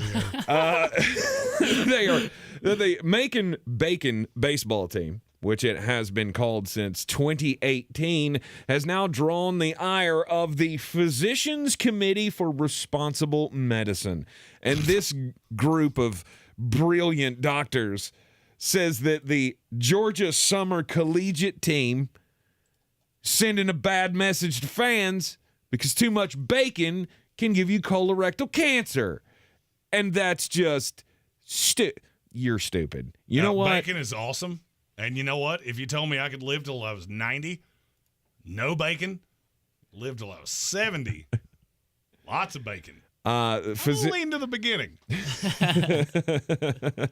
The Physicians Committee for Responsible Medicine, or as we now call it, the new PETA, just wants no one to have any fun anymore and says that instead the team should rename themselves the Macon Fakin' Bacon. Shut up. What? Stop talking. Yeah. Fakin' bacon. Fakin' is not a thing, okay? Straight up. So yesterday, during our off day, I'm health conscious, okay? Yesterday, I made mashed cauliflower to substitute for a mashed potato. There you go. That's fine. Good. Healthy choice. It's a healthy choice. Mm-hmm. Don't really know, but I also love cauliflower. Now, if you hand me a BLT, it's got bacon on it, we're going to fight. Of course you are. Realsies. Because here's the thing. Fakin' bacon doesn't taste like bacon. Stop with your, you'll never know the difference. No, you'll 100% know the difference. Yeah. Mr. Impossible Burger, here, have some cardboard on bread. No, thank you. I don't want it. Give me all the colorectal cancer if it means that I get to have bacon in my face hole. Yeah, here's the thing. If I buy a BLT from you and you hand me one with faking on it, I'm going to hand you Monopoly money. I'm going to go 100%. Does that work for you? Because that's exactly what this sandwich is worth now. You're going to try to charge me $15.99 for using the plant-based healthy option when really it ain't worth 2 cents. Well, here's the thing. We had family lunch. First time we've done that with intern Jake in the building. It was a great time. And he got to see, what Tank and I do on our version of the Dan Patrick Meat Fridays, which is we call a fast food place, and they send us all their foods for the low, low price of whatever is in the offer on Uber Eats. Sadly enough, this caught the attention of the news media, and the news media had to go to the team and say, "Hey, what do you think about this group of know-it-alls who say that basically you're trying to kill your fans?" they didn't do the proper thing, which would have been have Kevin, their mascot, get it? Kevin Bacon. Kevin Bacon. You get Kevin Bacon to go on Twitter and say something really nasty that'll go viral. They didn't do it that way. No, they had to issue an official statement that said the Make and Bacon do not view ourselves as a glorification of an unhealthy lifestyle. Rather, we pride ourselves on being a fun-natured organization focused on bringing families and communities together of Middle Georgia and beyond. Don't we all just feel better about life? Can I ask you a question? Why did you read that as Ron Burgundy? Because that's how every cookie cutter statement needs to be read. Because we all know what the guys in the front office of the Making Bacon were doing when they got that. Are you serious? Are you serious, Clark? Because this is the dumbest thing I think I've ever heard. The Making Faking Bacon. I'm sure that all of those red dead Republicans in Middle Georgia are just really on the plant-based bacon diet. Little tofurkey. Let's go. Good Lord. Know your audience and shut up. That's you know what? That should actually be the tagline of this show. Yeah, and here's the thing, Making Bacon, you stick to your guns. Because bacon is an American institution. We, here at the Sportsocracy, support you. Tank, you've had a problem for basically your entire life. That you are but merely 5'5". And that's if you're standing on a that's if you're standing on a phone book on the side of a hill. Maybe wearing a pair of high heels. You need a little boost. There was a man in Atlanta, he had the same problem. But he, unlike Tank, who just, lifts his chair up and makes himself look 5'10", this guy put his money where his mouth was. $81,000 is what he spent on limb lengthening surgeries. Did you know there was such a thing as a limb lengthening surgery? No. What? All right, here's how this works. They basically break your bones. By the way, you can find this guy on Instagram at Mr. Broken Bones, because that's his name. Never says his real name, but that's his handle on Instagram. Big fan of that. So they break your bones, and it's your fibia and your tibia. They put a rod in it, and then they adjust it every 90 days, and they make it longer. Then they do. When you're done, they put bone grafts around it, basically to make it your actual leg. So you have steel rods in your legs forever. This guy went from 5'5" to 6 foot. That's aggressive. That is a whale of a difference. It also looks just horrifically painful. I mean, some of the pictures here, I would rather be tortured for information than any of this. Now, I don't have this problem because I'm a respectable 6'5", but it did make me go down a rabbit hole of just how tall could we make Tank. That's a good point. But I mean, he's starting 5'4", so we're not going to quite get him to 6 foot tall.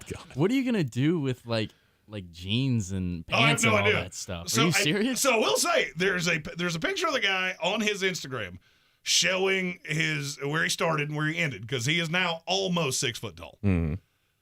So showing where he started, where he ended, I can't actually tell that his torso didn't get any longer and that his legs did. Now he's wearing clothes. So maybe he's just hiding it well. But this raised the question, how much do I care? How much do I care how tall I am? Because you want to hear what his excuse was? You want why he went through all of this? I would love to know. To be more attractive to women. Really? He said over the course of his life, he had been turned down many times by women, both for being too short and too young. So you spend $81,000? Get a joke book, my friend. Look at me. I look like a full-grown Luke Combs impersonator. Have you seen my wife? It ain't because I'm so tall. It's because I got jokes. Get jokes. It's way cheaper. I would really like to know. I mean, was getting taller the solution here? I mean, is that really the reason they turned you down? Because I feel like there's another expansion surgery you could have done that could have gotten you back into the, good graces of the females. Yeah, but you needed to have the height surgery to get to that point. Not necessarily. You don't lead with that. I'm just throwing it. Tell you that would if be you did, that would be in another segment. called Don't Do Crimes. I'm just saying, if you're going to spend the money, maybe you would only had to have one surgery rather than 7. You're in the Sportsocracy. This is ESPN Asheville. It is the NFL offseason and the offseason files. We dipped into first off yesterday. We got another set of teams for you today. Right now, on the offseason files, it's the Baltimore Ravens. Here is a fun trivia fact for all of you. The Baltimore Ravens have 5 former first-round draft picks in their receiver room right now. They would be the first team in NFL history to have 5 first-round pick receivers on their team. But here's my problem. I don't know that any of them are any good. I love Zay Flowers. He's the rookie. They've also got Laquan Treadwell, Odell Not Beckham good. Jr. He's good. Is he? He is. I feel better about Odell Beckham than I do about Laquan Treadwell, but I feel better about those limb-lengthening surgeries than I do Laquan Treadwell, so that's not saying much. Zay Flowers. Yeah. Good. Rashad Bateman. Maybe. Are you out on Bateman?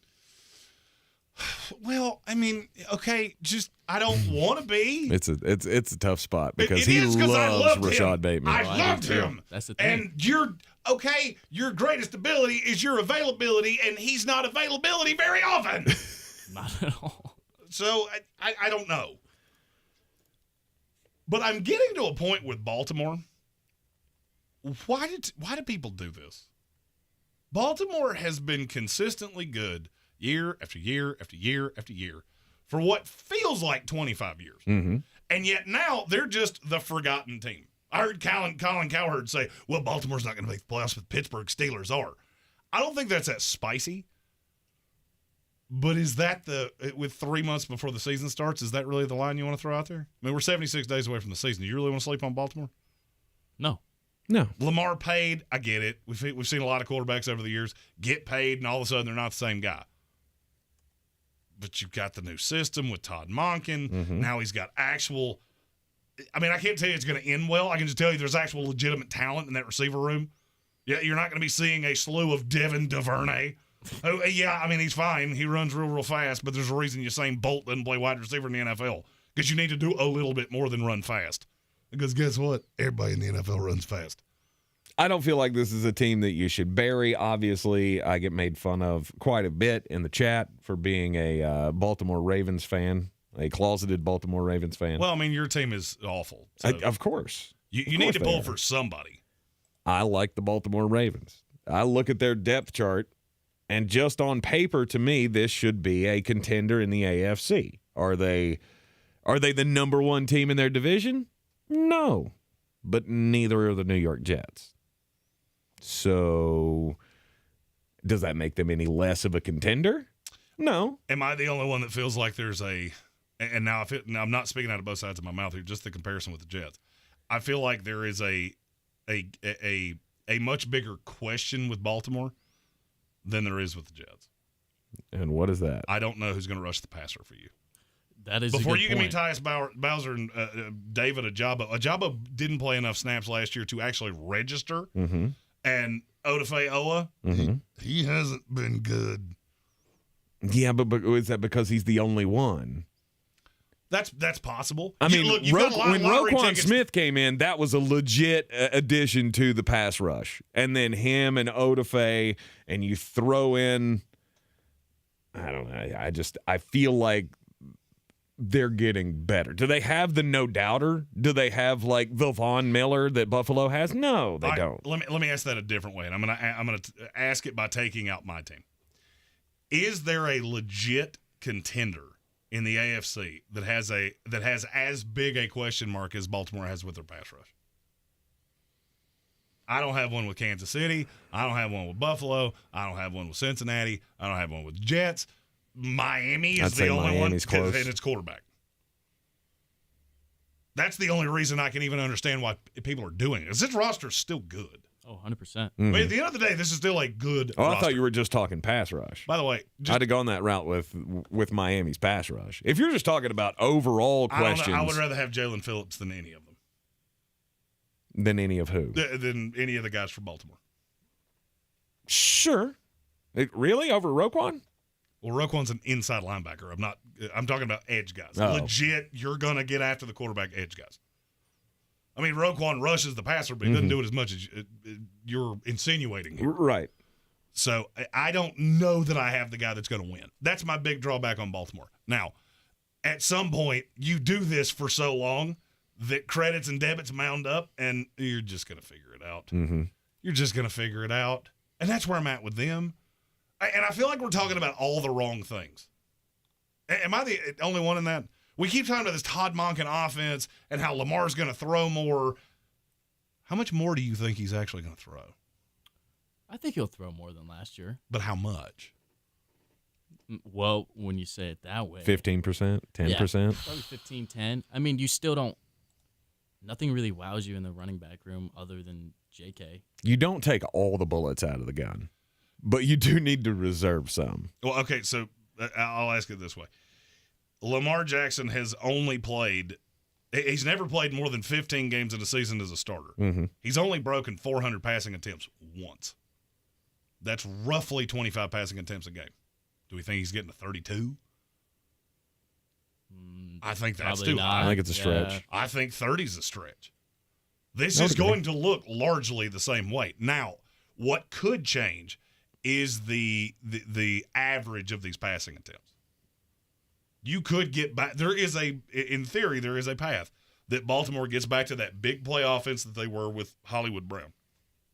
And you start seeing them take more shots, and that opens up the ring. That's what I felt like has been Baltimore's biggest problem for the last 2 years. You don't have that guy that scares me over the top. Mark Andrews, that's who, and I love how we've gotten to the point now that Tank defends him in spite of the fact that I was the first one on him.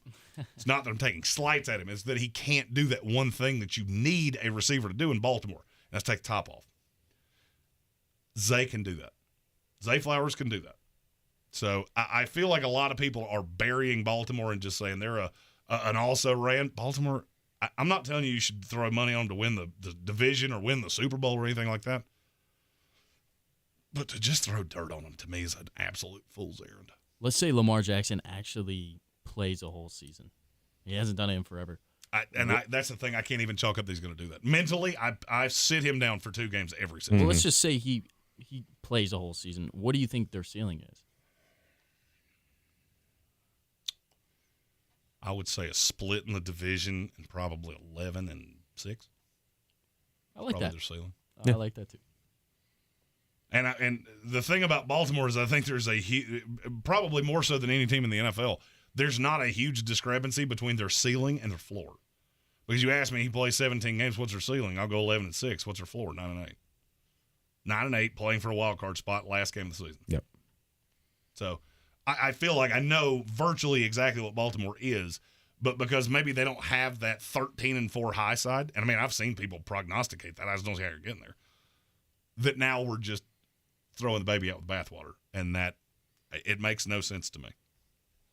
I like the Odell Beckham Jr. addition. I think it brings something to the team that they didn't have. I mean, obviously, it's a trusted pass rusher. Can you trust him to be on the field for the entire season? I don't think so.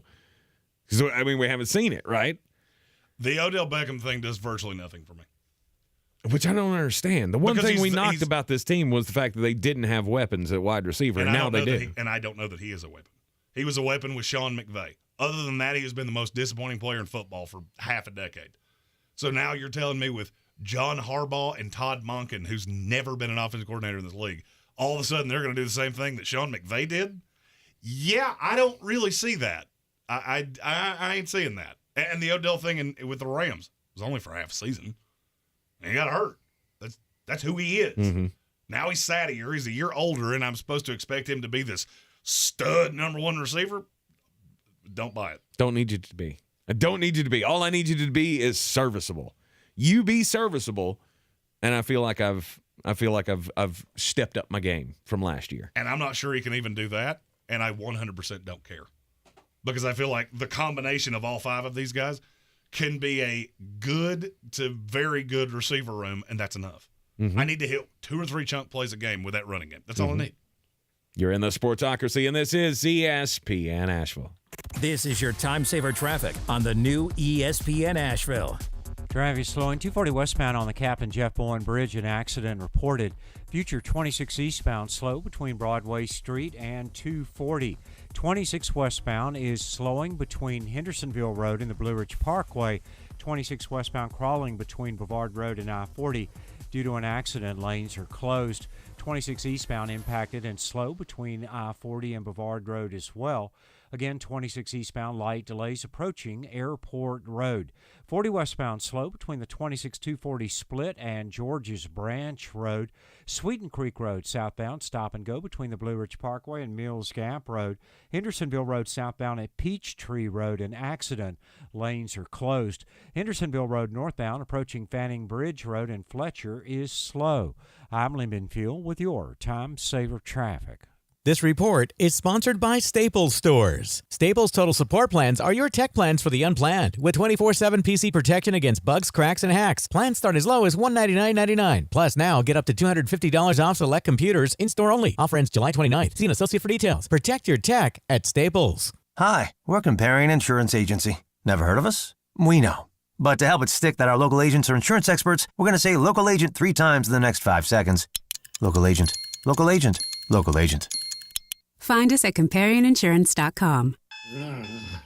That's Mike saying good morning. It's the best he can do right now. Yeah, not a cloud in the sky. What Mike could use is a fresh start. And Irish Spring Body Wash. The fresh scent of Irish Spring and those sensational Irish Spring suds are just the reset Mike needs.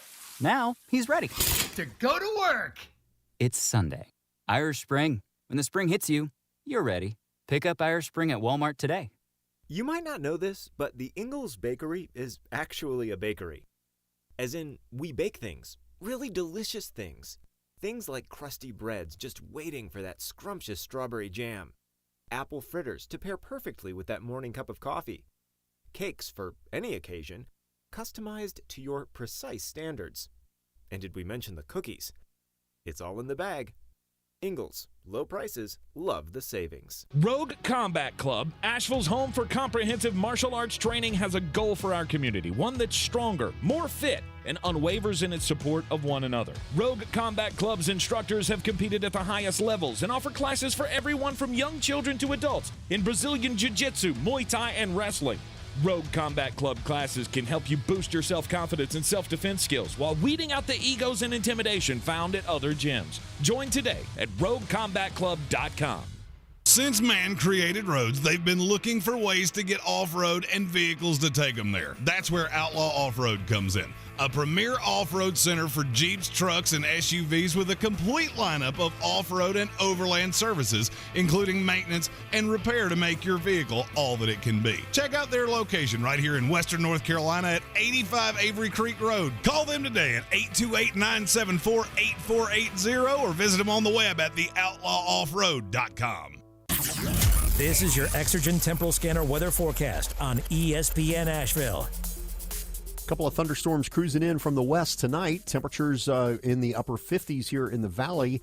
Less of a storm chance for the weekend with a little bit of a drop to the humidity this weekend, and temps in the upper 70s for Saturday and mid-80s on Sunday. Scattered thunderstorms possible Monday and a high of 85 degrees, and we'll stay in the mid-80s for much of next week. I'm meteorologist Scott Lariamore. That's the latest Weather Channel forecast. This report is sponsored by Raid Light Trap. The new Raid Essentials Light Trap uses light to attract, then trap flying insects like fruit flies and mosquitoes, turning your home into restricted airspace. For insecticide-free protection that's people and pet-friendly, get new Raid Essentials Light Trap. Hi, we're Comparion Insurance Agency. Never heard of us? We know. But to help it stick that our local agents are insurance experts, we're going to say local agent 3 times in the next 5 seconds. Local agent, local agent, local agent. Find us at ComparionInsurance.com. From the Ingles Studios, this is ESPN Asheville, WPEK, W225CJ Fairview, WMXF Waynesville, and iHeart Radio Station. This is SportsCenter. I'm Christine Lisi. An explanation from Celtics president of basketball operations Brad Stevens on the reason for the 3-team trade where Kristaps Porzingis landed in Boston and Marcus Smart was sent to Memphis. He said it was all about balancing the team's roster and that meant they were likely going to lose a really good player. Stevens sees Porzingis helping Boston's offense and defense near the rim. ESPN's Kendrick Perkins, though, has some questions about the deal. I need to see what type of offense they're going to be running. I need to see if you're going to go with a double big lineup. And then I need to see if Porzingis is going to be durable. When it's pressure, talking about winning the championship, is he going to be able to sustain that level of health throughout the course of that journey? Big perk on Greene. The NFL scheduled a meeting for July 20th where owners are expected to vote on the Commanders' sale to a group led by Josh Harris for a record $6 billion. And the Bills announced contract extensions for GM Brandon Beane and coach Sean McDermott through the 2027 season. Think O'Reilly Auto Parts for all your car care needs. They're close, convenient, and have the parts you need fast, along with excellent customer service from professional parts people you can trust. Stop by your local O'Reilly Auto Parts today or visit O'ReillyAuto.com. He's a degenerate gambler. You are a smelly pirate hooker. And he's cheaper than oxygen. He's useless. But somehow, they make it work. Jeremy Greene, Tank Spencer. There's no holding back in the Sportsocracy, presented by Ingles Supermarkets. This is the Sportsocracy, and we are live on ESPN Asheville, 92.9 FM, 880 AM, and 1400. The Sportsocracy heard everywhere on the iHeartRadio app, and we're seen everywhere on YouTube.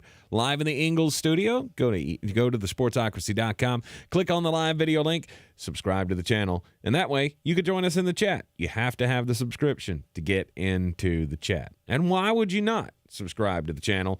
Because, I mean, this is your favorite show. It costs every day. You, we know. It costs you $0 U.S. dollars. It is the top of the third hour of the program, and as we always do at the top of the third hour, it's daily draft time.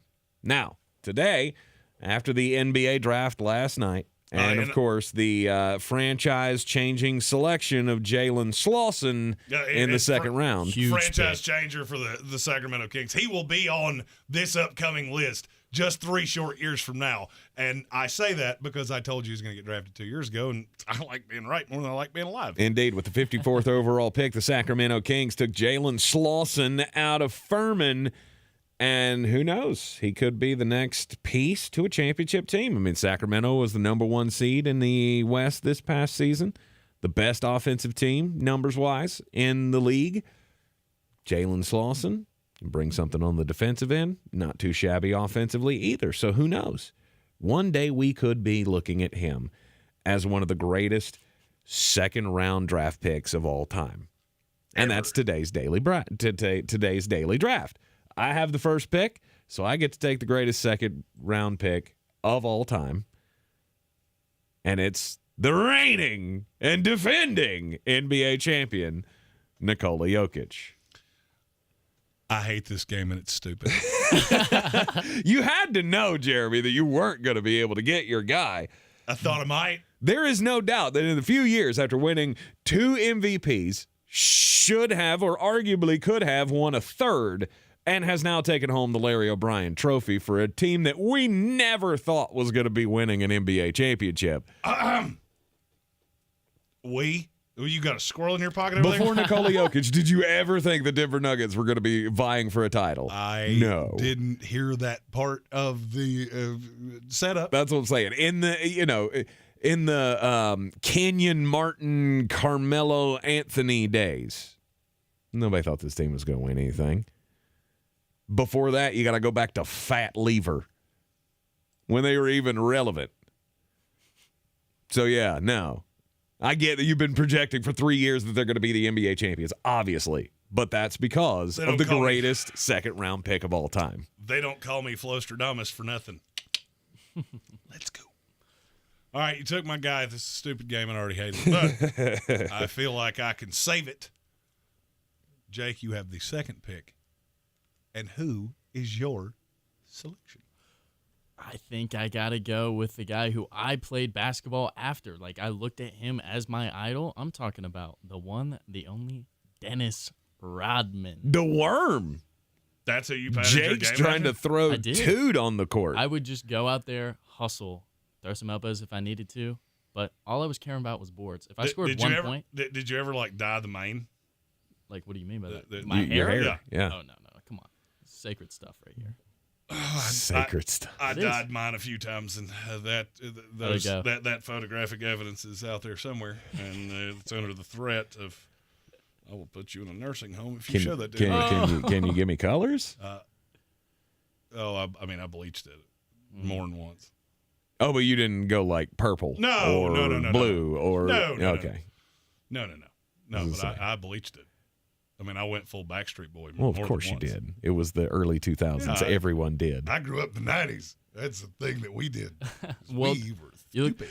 You look at Dennis Rodman, obviously, just one of the best rebounders of all time, and obviously 5 rings. Come on now. Sloan Jordan. No big deal. Sloan Jordan has officially laid the gauntlet to intern Jake. Said if he was a real one, he'd dye the stash. Oh. That's a great one. No, we got to come up with something to where I'm like, well, if this happens, I'll dye my mustache. Oh, yeah, we can totally do that. Tank has owed me him in downtown Asheville in a cowboy costume wearing a Free Hugs T-shirt forever. So we have this thing on the show called a torture ticket. Yeah. We're going to have we should bring that back. We should. When Tank returns from his vacation, I think it might be time for the return of the torture ticket. Okay. And Jake dyeing the mustache will definitely be one. No doubt. I'll just keep doing embarrassing things until I win that. Although I do now want to refer to you as Intern Zappa from now on. What?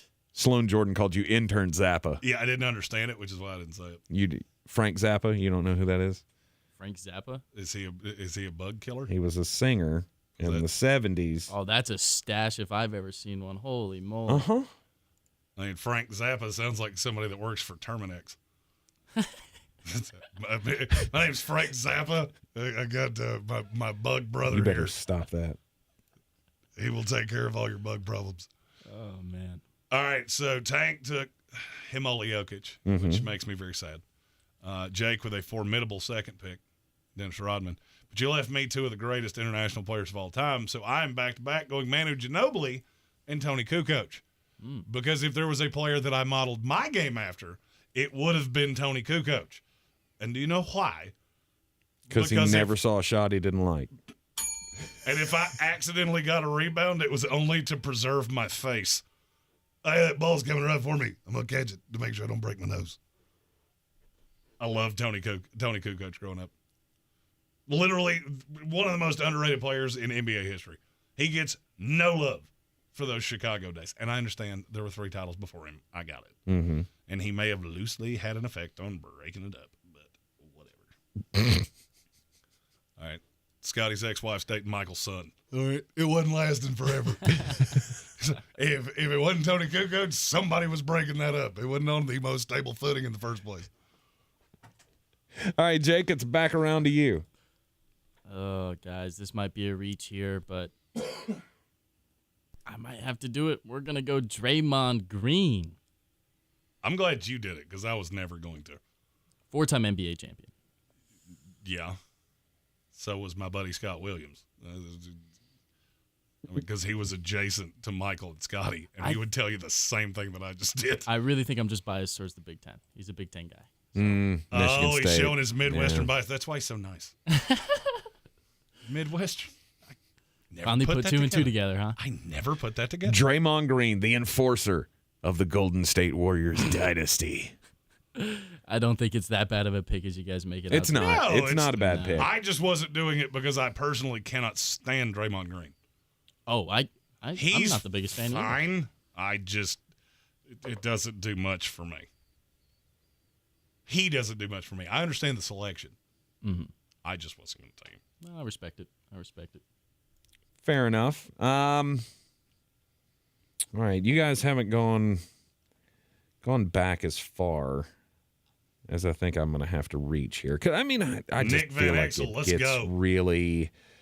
it just gets really thin. Does it, though? To me, it does. I mean, we're talking all-time great players. And I'm sorry, but Michael Redd doesn't really fall into that category for me. 2-time All-Star. Let's go. I mean, I get it. Played on an Olympic team. But did he ever lead? Another player that Jeremy patterned his game after. But did he ever lead the league in scoring? No. No, he never did. He was Team Gitzman. But there is a second-round pick from the 1980s who did lead the league. Truck Robinson. Not Let's just go. once, but twice in the 1980s. And he hails from your... Well, I guess he wasn't a part of the championship team, but from the Denver Nuggets, it's Alex English. I can't hate on that. I can't. I love how 20-year-old went, man. Alex English. Alex I've never English, heard of that that's guy. Jake was like, Alex English, that's a class I have to take next semester. I got a B in Alex English. 8-time NBA All-Star, 2-time All-NBA player, and yes, he did lead the league in scoring in both 1983 and 1986. Alex English of the Denver Nuggets. And again, even then, they had the league's leading scorer, and nobody believed they were ever going to vie for an NBA title. And then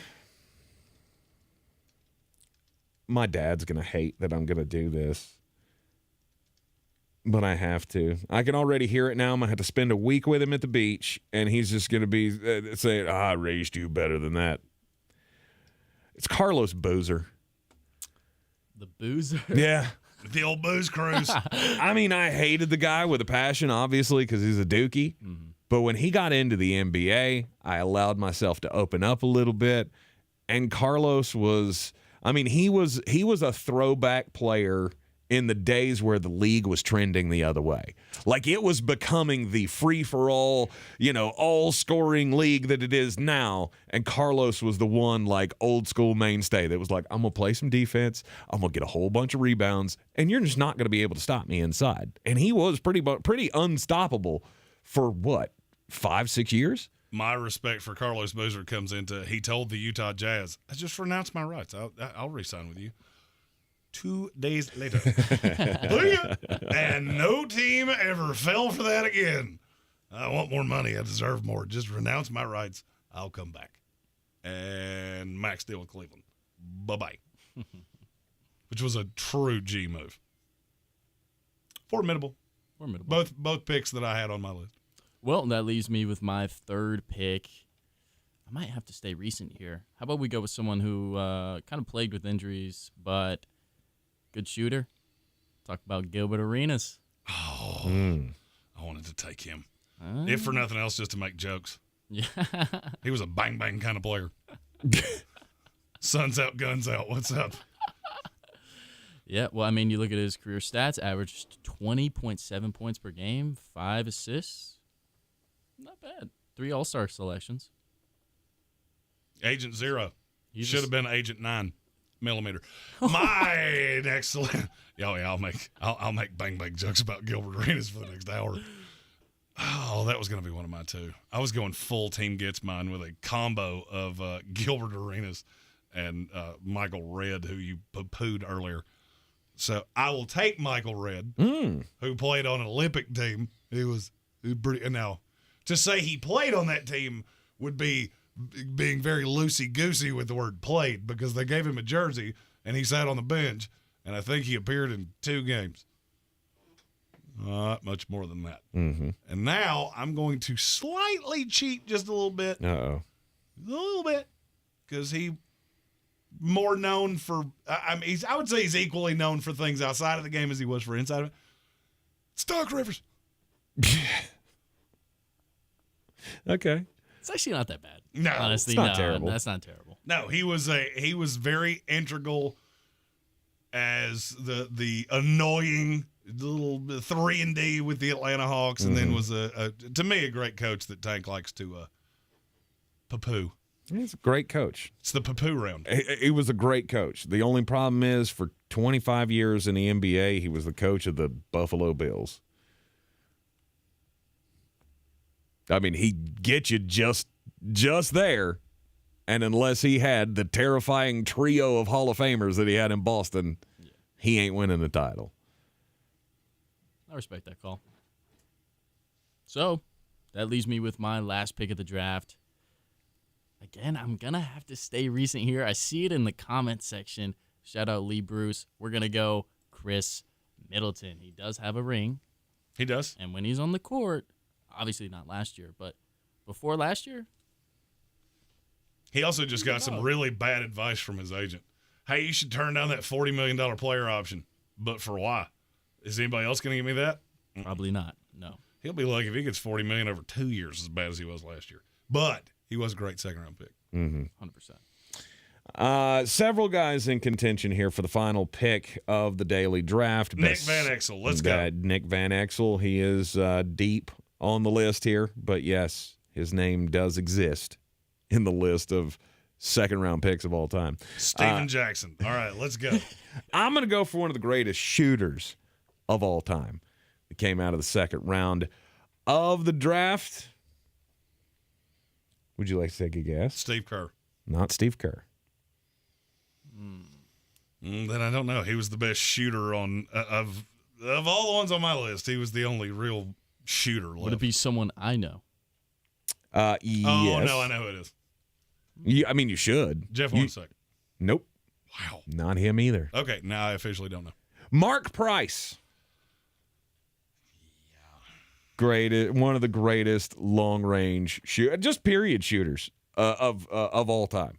One of the few players in NBA history to shoot 50% from the floor for his career, 40% from three, and 90% from the free throw line. That's impressive. And he could guard this can. And nobody cared. I did enjoy because he made the Cleveland Cavaliers exciting, along with Brad Daugherty. That was all they had. I did enjoy last night. Tank, I know you were asleep by this time because for some reason the draft last night took exponentially longer than I ever remember it taking. Ever. It didn't end until after 1 o'clock. That's insane. I can't remember who they were talking about. Somebody that could shoot but couldn't defend anybody.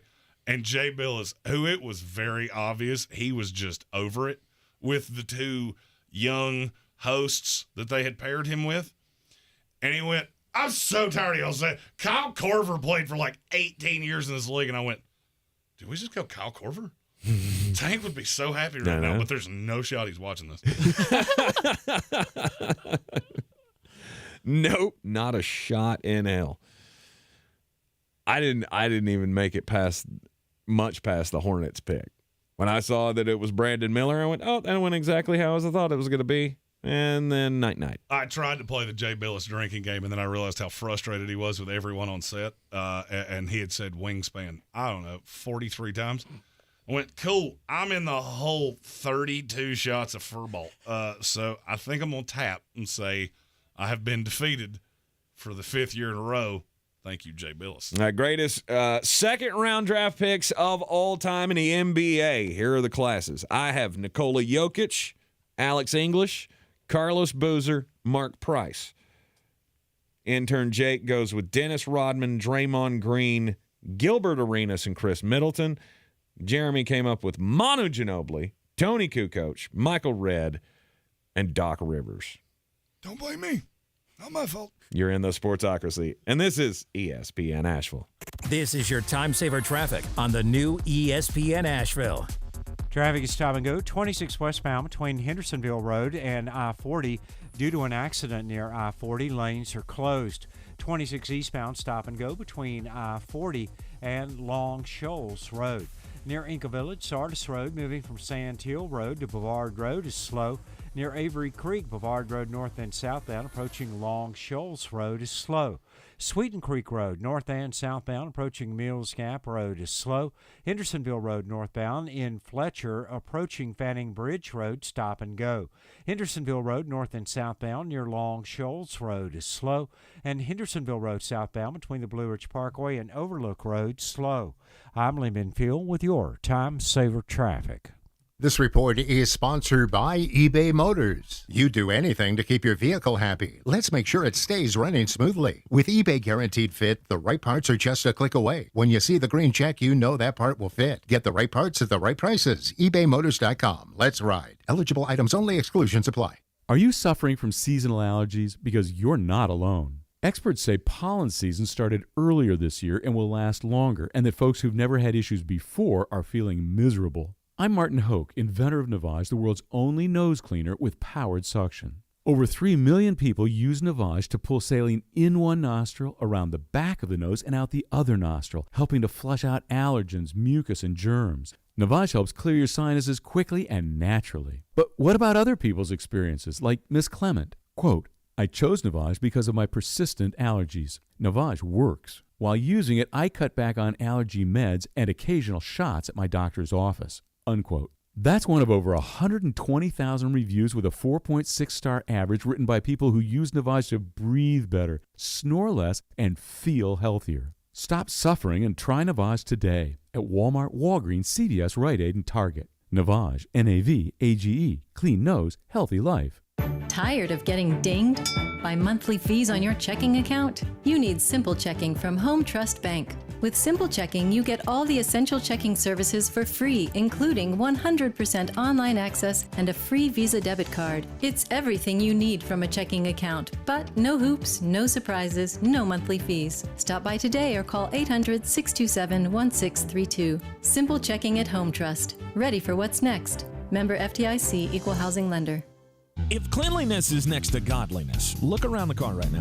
Is that very godly? Look, life comes at you fast, but so does WBNC Auto Detailing. They have the tools to make your interior look like it's coming off the showroom floor. You don't believe me? Check them out on Instagram. All that filth and years of stains disappear. WBNC Auto Detailing does full interior and exterior details with paint correction, and they do wax and ceramic coatings. Call WBNC Auto Detailing at 455-3700. Premium care with a Southern hospitality touch. Real estate isn't about properties, it's about people. I'm Clarissa Hyatt-Zach with eXp Realty, your native realtor serving all of Western North Carolina. I will work hard for you, and I believe in doing the right thing every time. I market each of my listings to reach out-of-town buyers. I use a professional photographer and drone video on every single listing, as well as collaborate with agents across the country to find your buyer. Check me out online at clarissasellswnc.com or give me a call at 828-774-6343. It would be my pleasure to assist you through the real estate process. At Ingles, whether we're celebrating Friday night rivals, televising college basketball games, bringing the Fan Fest to semi-pro soccer, or taking you out to the ball game at your minor league park, it's all in the bag. Ingles, low prices, love the savings. The Sportsocracy. The ceiling is the roof. Let's make it happen. Let's keep moving forward. It is the Sportsocracy, and this is ESPN Asheville on a Friday afternoon. Hope you're being safe on your ride home. Don't forget to zipper merge, ladies and gentlemen. Or just don't be a jerk. Get in the right lane when you see the sign. They would do the exact same thing. I'm never going to make you see the line on that one, am I? No, never, ever. But there is something I can see the light on. What is that? We are headed for an absolute battle of the Titans between Mark Zuckerberg and Elon Musk. Let's go. Dana White's involved. They have agreed to battle it out the octagon, and I'm here for it. Why are we doing this? Why not? I mean, to make money, I know. I mean, it'll make a lot of money. Nobody's going to be real thrilled with the product that you get here. Who doesn't want to see that? Y'all remember that time we saw Floyd Mayweather fight Manny Pacquiao? That was fun, wasn't it? Gave everybody what they wanted, made a whole bunch of money, and who was thrilled by that? No one. They bored you to tears for 6 hours. It was not nearly that long. Oh, it felt like it. Yeah, boxing matches were never that long. I watched every second of that fight and went, good God, is this not over yet? Yeah, I mean, it was bad, but these are look, there's no expectation of either one of these guys being really good fighters. Here's what I want to see, because Mark Zuckerberg is big on jiu-jitsu now. Mm-hmm. Like I'm knocking dudes out at jiu-jitsu tournaments. That's right. Buddy, you're 5'7", $155. Like, I mean, I'm not saying that Elon Musk is some gigantic tail of the tape warrior. Frankly, I feel like this has a better chance of ending in a pillow fight than it does in anything really even halfway replicating an actual fight. Mm-hmm. But it gives you a shot that Mark Zuckerberg could catch one right on the schnoz, and I'm totally fine with that. We can't forget about that Mark could turn into a lizard halfway through this fight. No doubt. Well, I mean, I'm not sure either of these people are actually people. So that is a good point. You can pay $100 to see this? No, I'm going to watch it on DC Streams. If you know, you know. That's true. That's Jeremy very true. at thesportsocracy.com. Okay, the average sports fan, you paying $100 to see the owner of Meta face the owner of Twitter. Okay, in a cage fight. First of all, don't ever call Facebook Meta again. I understand that's what they changed the name to. I don't care. It's Facebook. It's always been Facebook. It'll always be Facebook. But would I, if the fight was on, would I watch it? No doubt. 100%. If for nothing, I feel like this is a living embodiment of what a Tank Spencer fight would look like. Because I think these are two people, maybe the only two people on the planet Earth, that I am legit less scared of than Tank Spencer. I think Tank might be able to take them both at the same time. Because both of them, they're not exactly the bastion of athletic ability. I mean, now, if you got into a typing contest with either one of them, then all of a sudden, okay. Or you had to code. But seeing these two put on a pair of gloves, made a little headgear. No, thank you. I mean, if it's on, I'm going to watch it, obviously. Of course. Now, listen, but you're not getting $1 from me to see this. You're not getting one punch that doesn't start with the no. No. If you're an odds maker, who are you favoring right now? Mark Zuckerberg is the favorite, and I think that is stupid. Elon serious? Musk has him by 50 pounds. Yeah, it was Musk like is a little doughy. Points bet or something I saw earlier today had Mark Zuckerberg as like a 77% favorite. Minus 450. And it came down. It was all the way up to minus 500. Because he's like he's a champion BJJ guy. I mean, he's been there. Yeah. He's been doing tournaments for like 3 years now or something? Yeah, against 155-pound dudes. Okay. Wait, how tall is Elon again? 6'1". He's 6'1", like, what is it, 210, 215, somewhere in there? Something like that. He's a soft dude. And he's a hell of a fighter, too. I mean, he takes all these disciplines, too. I mean, he has a move that he swears is unbeatable. What? He does. He says that his go-to in a fight, in the ring or wherever he does his fighting, he says he calls it the walrus, where he just gets on top of his opponent and lays there. And I feel like nobody just do something. Did you teach him Are that? you doing anything? Absolutely, Did you teach I did. him that move? Elon called me up and he said, "Hey, you've never been in an actual fight. What would you do if you were in a ring with somebody who knew how to throw a punch?" Well, after I got punched in the face several times, if I was lucky enough to get him on the ground, I'd do the walrus. Well, what's the walrus? Well, that's just where you get on top of him and go, "Hey, I'm fatter than you. Get up." I'll throw I'll throw a challenge out there. $1 million to a charity of my choosing. I'll fight them both at the same time. And I have no fear of either one. He's a Brazilian jiu-jitsu world champion. Awesome. He's also half my size. Let's go. I feel like I should be the after the curtain has dropped.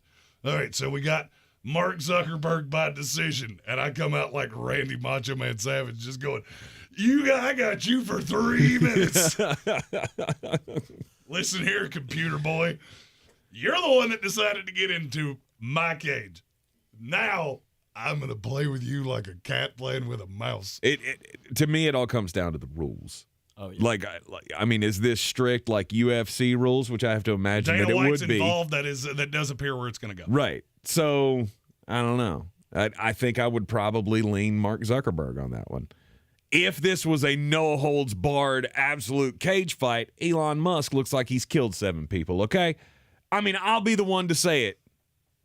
You don't think so?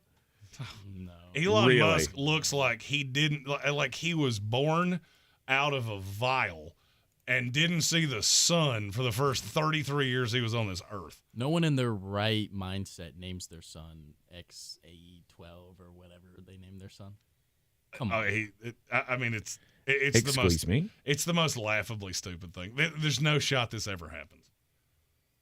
I mean, I want Dana White to make it happen. Then I hope Dana White comes into that cage and just goes, boop, right on the winner. Like, now go back to your hole. You go back to your little tech lab and get out of my cage. This would be the biggest fight UFC ever did. I bet it'd make more money than any fight they've ever done. Do you really? Yeah. I mean, what's next? Khabib Conor? And I bet you this would do a better number. But would it? I mean, more people know who this is, but do you want to watch them fight each other? No. That's why I thought it was ridiculous when you brought it up in the first place. I mean, personally, if it's a fight to the death, I could be talked into it. From the guy who says, I'm never watching celebrity boxers. But you want to see this. I want to see this because these are probably the two least athletic people on the planet. Oh, and Mark Zuckerberg's yoked. Yeah, at $155. I weighed $155 in the 4th grade. So just calm down here, little feller. Okay. Elon Musk says he grew up on the streets of South Africa where there were plenty of bare-knuckle brawls in the streets. So he came up the hard way. What? Sloan Jordan said, billionaire battle royal winner faces Vince McMahon. Let's do it. I'm in. Let's do it right now. Love it. Not in a real fight. Vince would die. Well, I mean, Vince is 200 years old, and now he has a mustache very similar to Intern Jake. It's a little thinner. His looks more Gomez Adams. I got you. It's very gross. There's a certain age where you can't do mustache anymore. Unless you're Tom Selleck. And he can do it until he's 200 years old. It doesn't matter. What about Steve Harvey? Yeah, he falls into that too. Steve Harvey can do anything he wants to.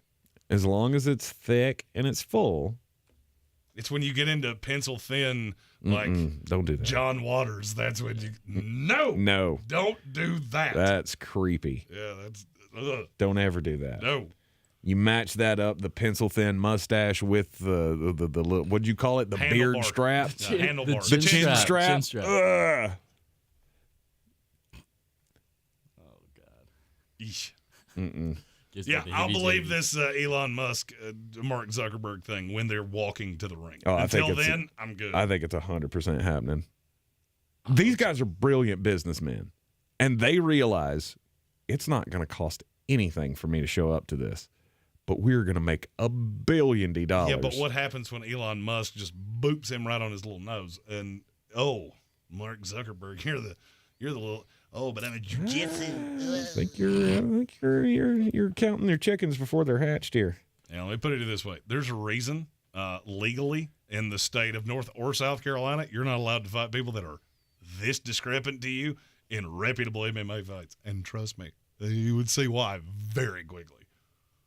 I don't care if one's a jiu-jitsu master and Elon Musk is I'm not going to say a novice because there is a difference in that. Mm-hmm.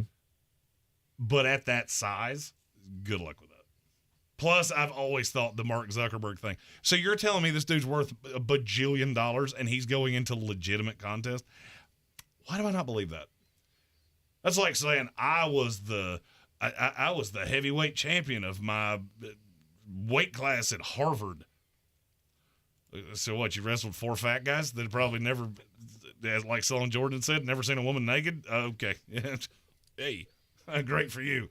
That's stiff competition you got there. This is the Sportsocracy, and you're listening on ESPN Asheville, the iHeartRadio app, and seeing us everywhere on YouTube. Take a quick break, and when we come back, it'll be time for the most important message of the day. This is your Exergen Temporal Scanner weather forecast on ESPN Asheville.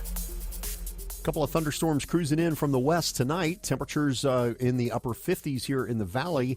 Less of a storm chance for the weekend with a little bit of a drop to the humidity this weekend, and temps in the upper 70s for Saturday and mid-80s on Sunday. Scattered thunderstorms possible Monday and a high of 85 degrees, and we'll stay in the mid-80s for much of next week. I'm meteorologist Scott Larimore. That's the latest Weather Channel forecast. This is your time saver traffic on the new ESPN Asheville. Driving slow, 26 westbound between Airport Road and I-40 due to an accident near I-40. Lanes are closed. 26 eastbound stop and go between I-40 and Bavard Road. Sweeten Creek Road, north and southbound, approaching Mills Gap Road is slow.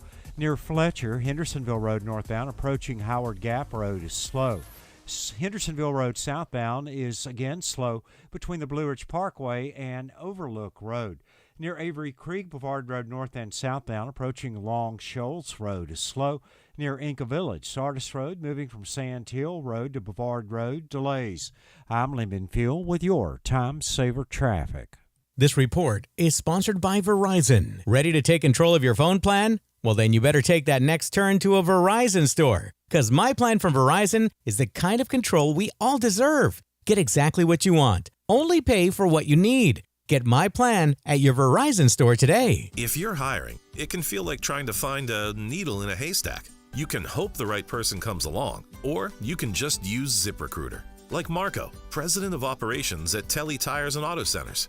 ZipRecruiter helps me find all the right people, even the most difficult jobs to fill. See why 4 out of 5 employers who post a job on ZipRecruiter get a quality candidate within the first day. Now try ZipRecruiter free at ZipRecruiter.com/free. ZipRecruiter.com/FREE. Spring in the South means the return of Atlanta Braves baseball. There's a liner out towards center field. It will lay down. Here comes Ronald. Braves win it. The 2023 Braves load up for another huge season. The Braves play here on ESPN Asheville. You might not know this, but the Ingles Bakery is actually a bakery. As in, we bake things, really delicious things. Things like crusty breads just waiting for that scrumptious strawberry jam. Apple fritters to pair perfectly with that morning cup of coffee. Cakes for any occasion, customized to your precise standards. And did we mention the cookies? It's all in the bag. Ingles, low prices, love the savings. Rogue Combat Club, Asheville's home for comprehensive martial arts training, has a goal for our community, one that's stronger, more fit, and unwavers in its support of one another. Rogue Combat Club's instructors have competed at the highest levels and offer classes for everyone from young children to adults in Brazilian Jiu-Jitsu, Muay Thai, and wrestling. Rogue Combat Club classes can help you boost your self-confidence and self-defense skills while weeding out the egos and intimidation found at other gyms. Join today at roguecombatclub.com. Since man created roads, they've been looking for ways to get off-road and vehicles to take them there. That's where Outlaw Off-Road comes in. A premier off-road center for Jeeps, trucks, and SUVs with a complete lineup of off-road and overland services, including maintenance and repair to make your vehicle all that it can be. Check out their location right here in Western North Carolina at 85 Avery Creek Road. Call them today at 828-974-8480 or visit them on the web at theoutlawoffroad.com. The Sportsocracy. You're just dumber than a bag of hammers. It is time for the most important message of the day, Jeremy Greene. Don't do crimes! Yeah, don't do crimes. And today's crime story comes to us from where, Jeremy? California. Yeah, my computer's doing that thing, so I'll have to catch up with you in a minute. What's your story? California. All right, so here we we go. switched computers and it still didn't work. It still that didn't work. sounds like operator error. My story comes from West Texas, El Paso. 48-year-old Kentucky woman. She was visiting a boyfriend, planned to meet him in the afternoon at Speaking Rock Casino. She was picked up by an Uber driver. She didn't have her car, so she had to have an Uber driver. It was Daniel J. Piedra Garcia, 52 years old, picked her up in West El Paso for the drive to the casino. Well, the casino's about a mile from the Mexican border. When they were about 10 miles from the destination, they passed a ramp to Interstate 110, which is marked as the route to Juarez, Mexico. Shortly after seeing this, the woman took a handgun from her purse and shot the Uber driver in the head. Now, you may ask, why did you do that? She thought she was being kidnapped. She didn't know where she was. She thought the Uber driver was kidnapping her and taking her to Mexico, so she panicked and shot him. I got just a slew of questions here. First of all, why would you be somewhere that you have absolutely no idea where you are? So you see if you go that way, you're going to Mexico. But the casino is just north of Mexico. Be a little aware of your surroundings. Maybe just a little bit. Google Maps it, maybe? And ask. She told police that she was being taken into Mexico against her wishes. There was no indication that that's what was happening. And police asked if she attempted to call 911 before the shooting, but she didn't. Her first call was to her boyfriend, whom she texted a photo of the wounded driver. So you do this, and then your first thought is, I should text Dave and tell him I'm going to be late. I hope that this person does not get off for this, because to me, this is a level of stupid that I cannot wrap my head around. You're taking a rideshare to a place that is just north of the border, and then you panic and say, oh, I'm being kidnapped. Maybe you should stay in Kentucky, because you don't seem like somebody that's gotten out very much. My story also coming to us from California, where a string of burglaries has led police to two main suspects. Riverside police, the two suspects have been arrested for more than 24 burglaries across 4 counties: Riverside, Los Angeles, San Diego, and San Bernardino counties. 28 burglaries. And the reason that they got it all tied together, that they connected all of the cases was that they realized every one of them had, all of the commercial burglaries in this ring had the same calling card.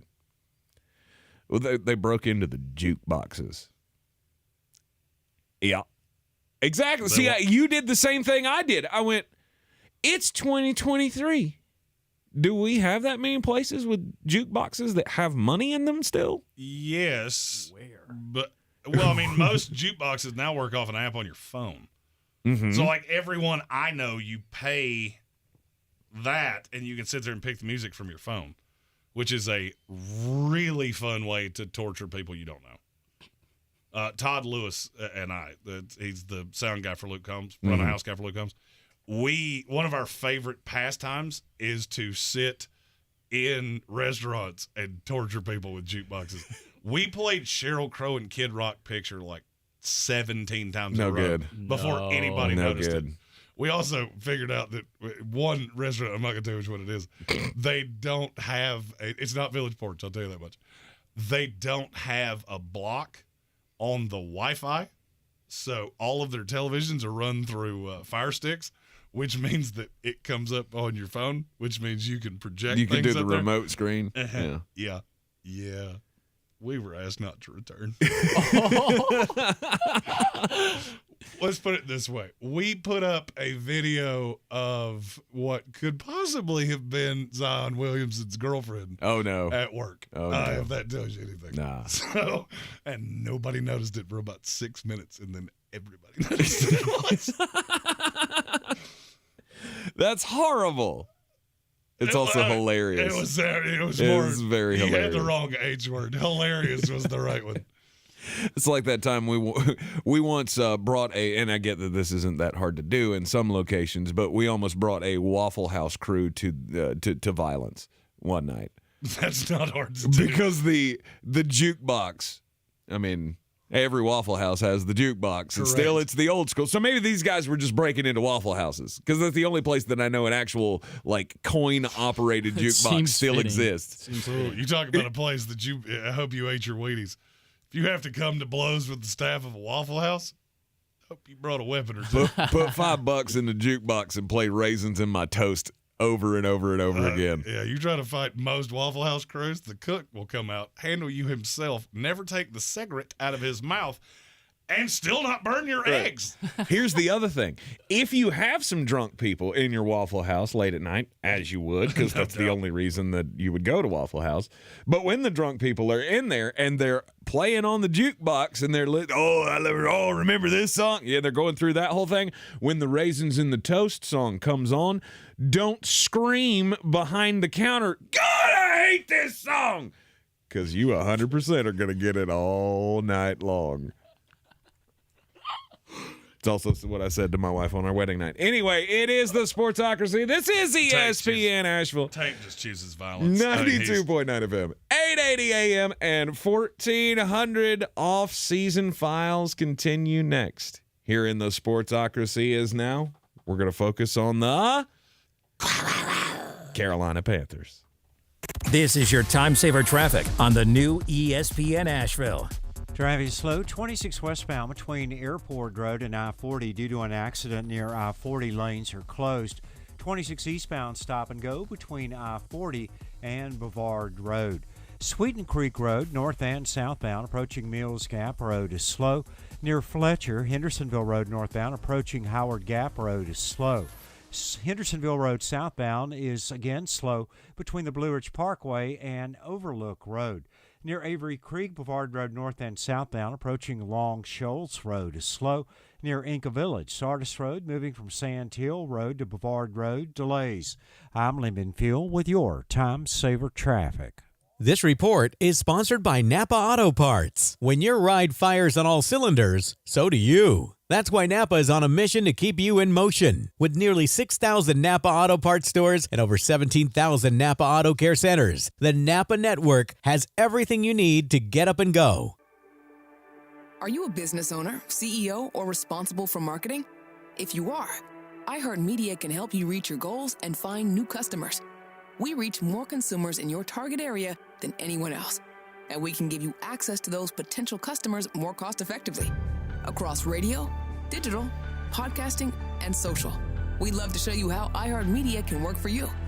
Get started today at iHeartAdvertising.com.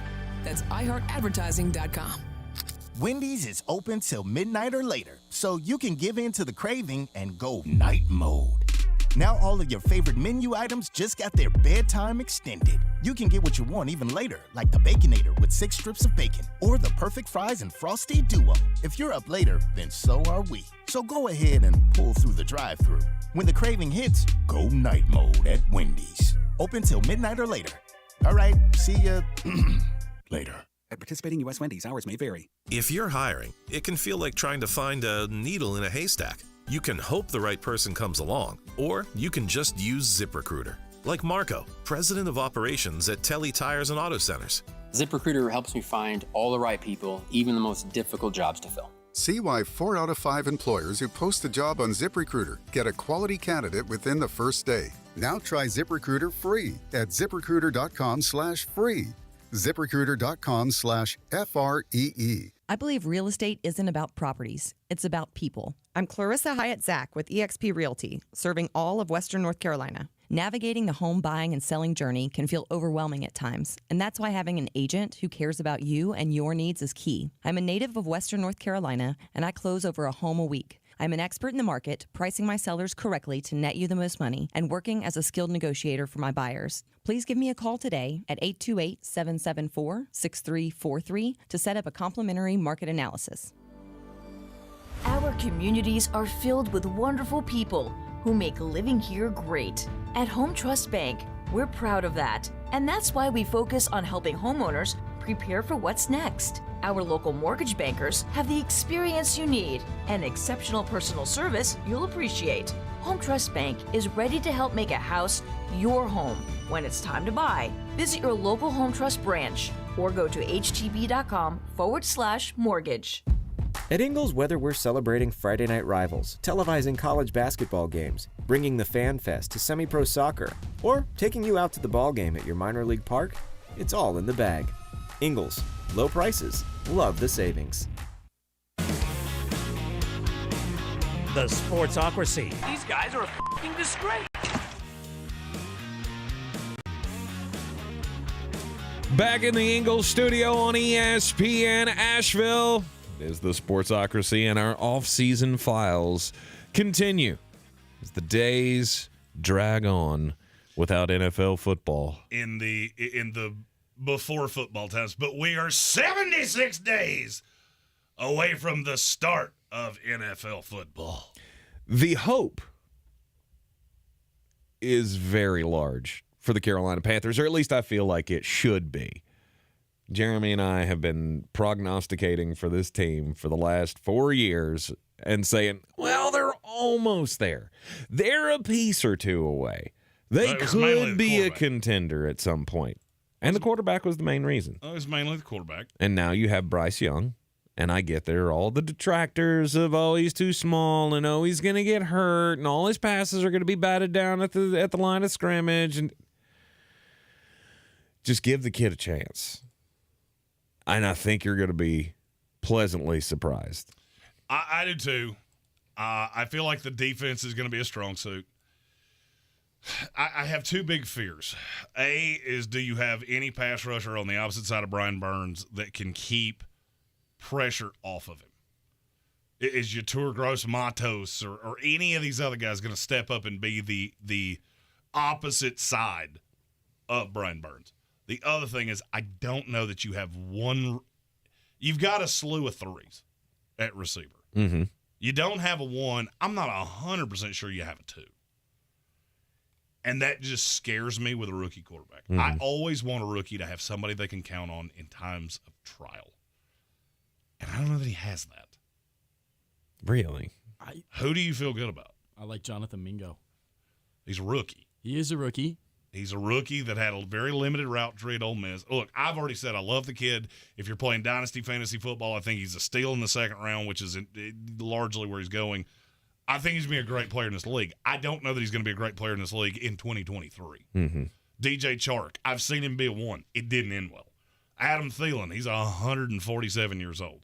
Laviska Shenault, he's barely a receiver. Shi Smith, love him, but he's a slot guy. Thoughts on Terrace Marshall? That was the LSU receiver I was right on. They had three: Jamar Chase, Justin Jefferson, Terrace Marshall. I said all three were overrated. Well, 1 out of 3 ain't bad. He finally got her. As long as you keep saying it, he's eventually going to be right. As with the Denver Nuggets. Hey, Denver Nuggets, I know what I was talking about. Plus 2,500. Let's go. Uh-huh. Yeah. I like what this team has done. There is no doubt to me that they have built the best coaching staff that this team has ever seen. And I want to say this is the best coaching staff that this division has probably ever seen. Well, I mean, that's not the – you got Sean Payton with the Saints. That is the high water mark. Mm-hmm. Dan Reeves with the Falcons.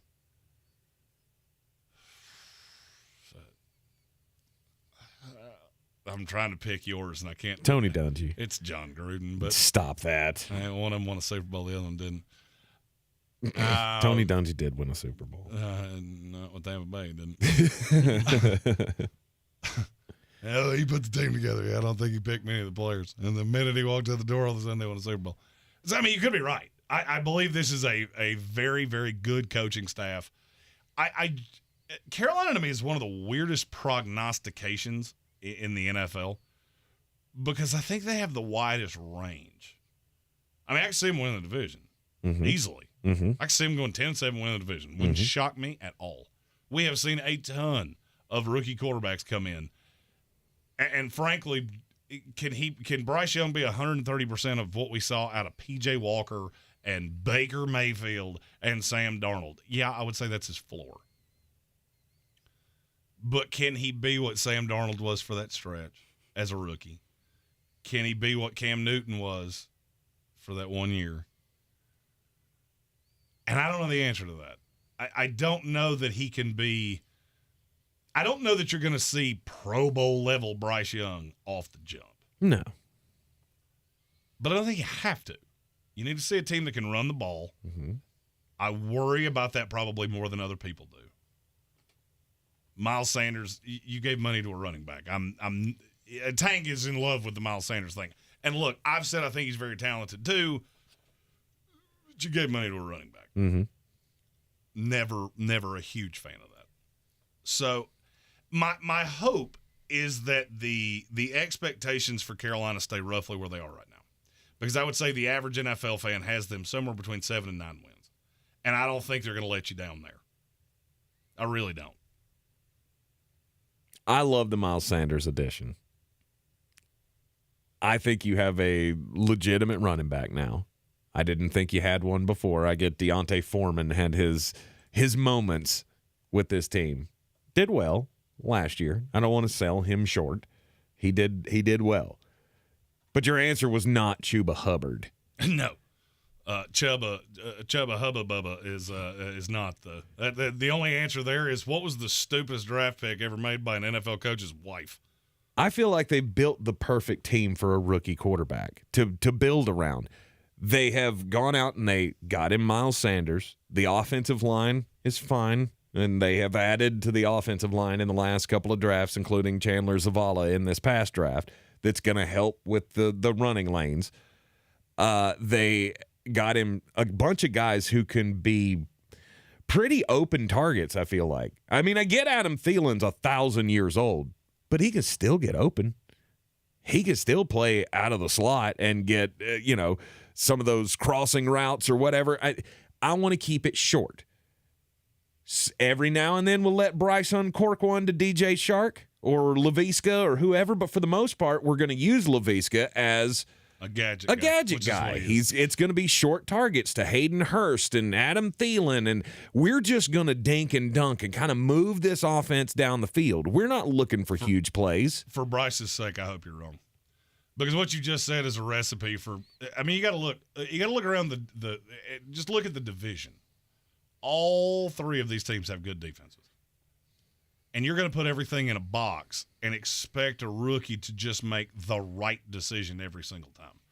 I'm more looking at this hoping DJ Chark's the guy that's going to take the top off. Maybe you can use Terrace Marshall to do some of that because he is big and fast. He's not very physical, and he doesn't have very good hands. And that takes some of the pressure off. I understand what you're saying. I just feel like the way that this is going to have to work for Carolina, you're going to have to schematically get guys open because these are not guys that win one-on-one. But because they're all playing a step above what they should be. We're expecting Adam Thielen to be better than he was with Justin Jefferson. To me, that's a fool's errand. No. We're expecting DJ Chark to be better than he was with Amon-Ra St. Brown and Jamison Williams on the other side of him. To me, that's a fool's errand. And I can keep doing that. The question is, can the sum of all parts be good enough for the offense to just stay on schedule and Bryce Young not turn the ball over? You run the ball. Always remember, taking a sack or throwing a ball away is better than an interception. And that's the most important part of the Carolina Panthers. The hope is they can. I think they could win the division, but there is a lot of variance in this team. All right, that's going to do it for us this week here in the Sportsocracy on ESPN Asheville. We'll be back with you on Monday at 3. This is your Exergen Temporal Scanner weather forecast on ESPN Asheville.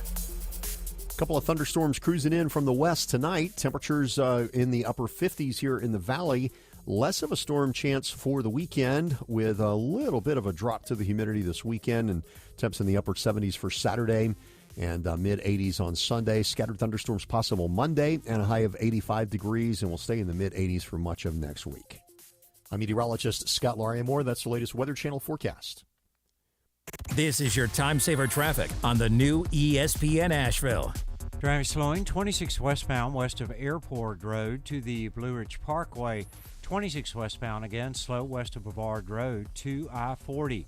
Near Avery Creek, Brevard Road north and southbound approaching Long Shoals Road is slow. Sweeten Creek Road north and southbound approaching Mills Gap Road is slow. Hendersonville Road, no problems. On the Charlotte Highway, traffic moving well. No backups on Tunnel Road. I'm Lyndon Fuel with your Time Saver Traffic. This report is sponsored by Lowe's. Shop top summer savings now at Lowe's. Save up to an additional $1,000 on select major kitchen appliances. Plus, save up to $3,165 on select 4-piece LG kitchen suites. Offer valid through 6/28. Savings based on purchase amount. Exclusions apply. See Lowe's.com for details. Spring fire season is here, and you are the best defense against wildfires. Make sure to have a water hose, bucket, steel rake, and a shovel for tossing dirt on the fire. Keep your phone with you in case you need help, and never leave a fire unattended. Learn more at ncforestservice.gov. From the Ingles Studios, this is ESPN Asheville, WPEK, W225CJ Fairview, WMXF Waynesville, and iHeart Radio Station. When your ride fires on all cylinders, so do you. That's why Napa is on a mission to keep you in motion. With nearly 6,000 Napa Auto Parts stores and over 17,000 Napa Auto Care Centers, the Napa Network has everything you need to get up and go. Careless debris burning is the leading cause of wildfires in North Carolina. Before you burn, take a look at the weather and avoid burning on dry, windy days. Never leave your fire unattended. You are the best defense against wildfires. Learn more at ncforestservice.gov.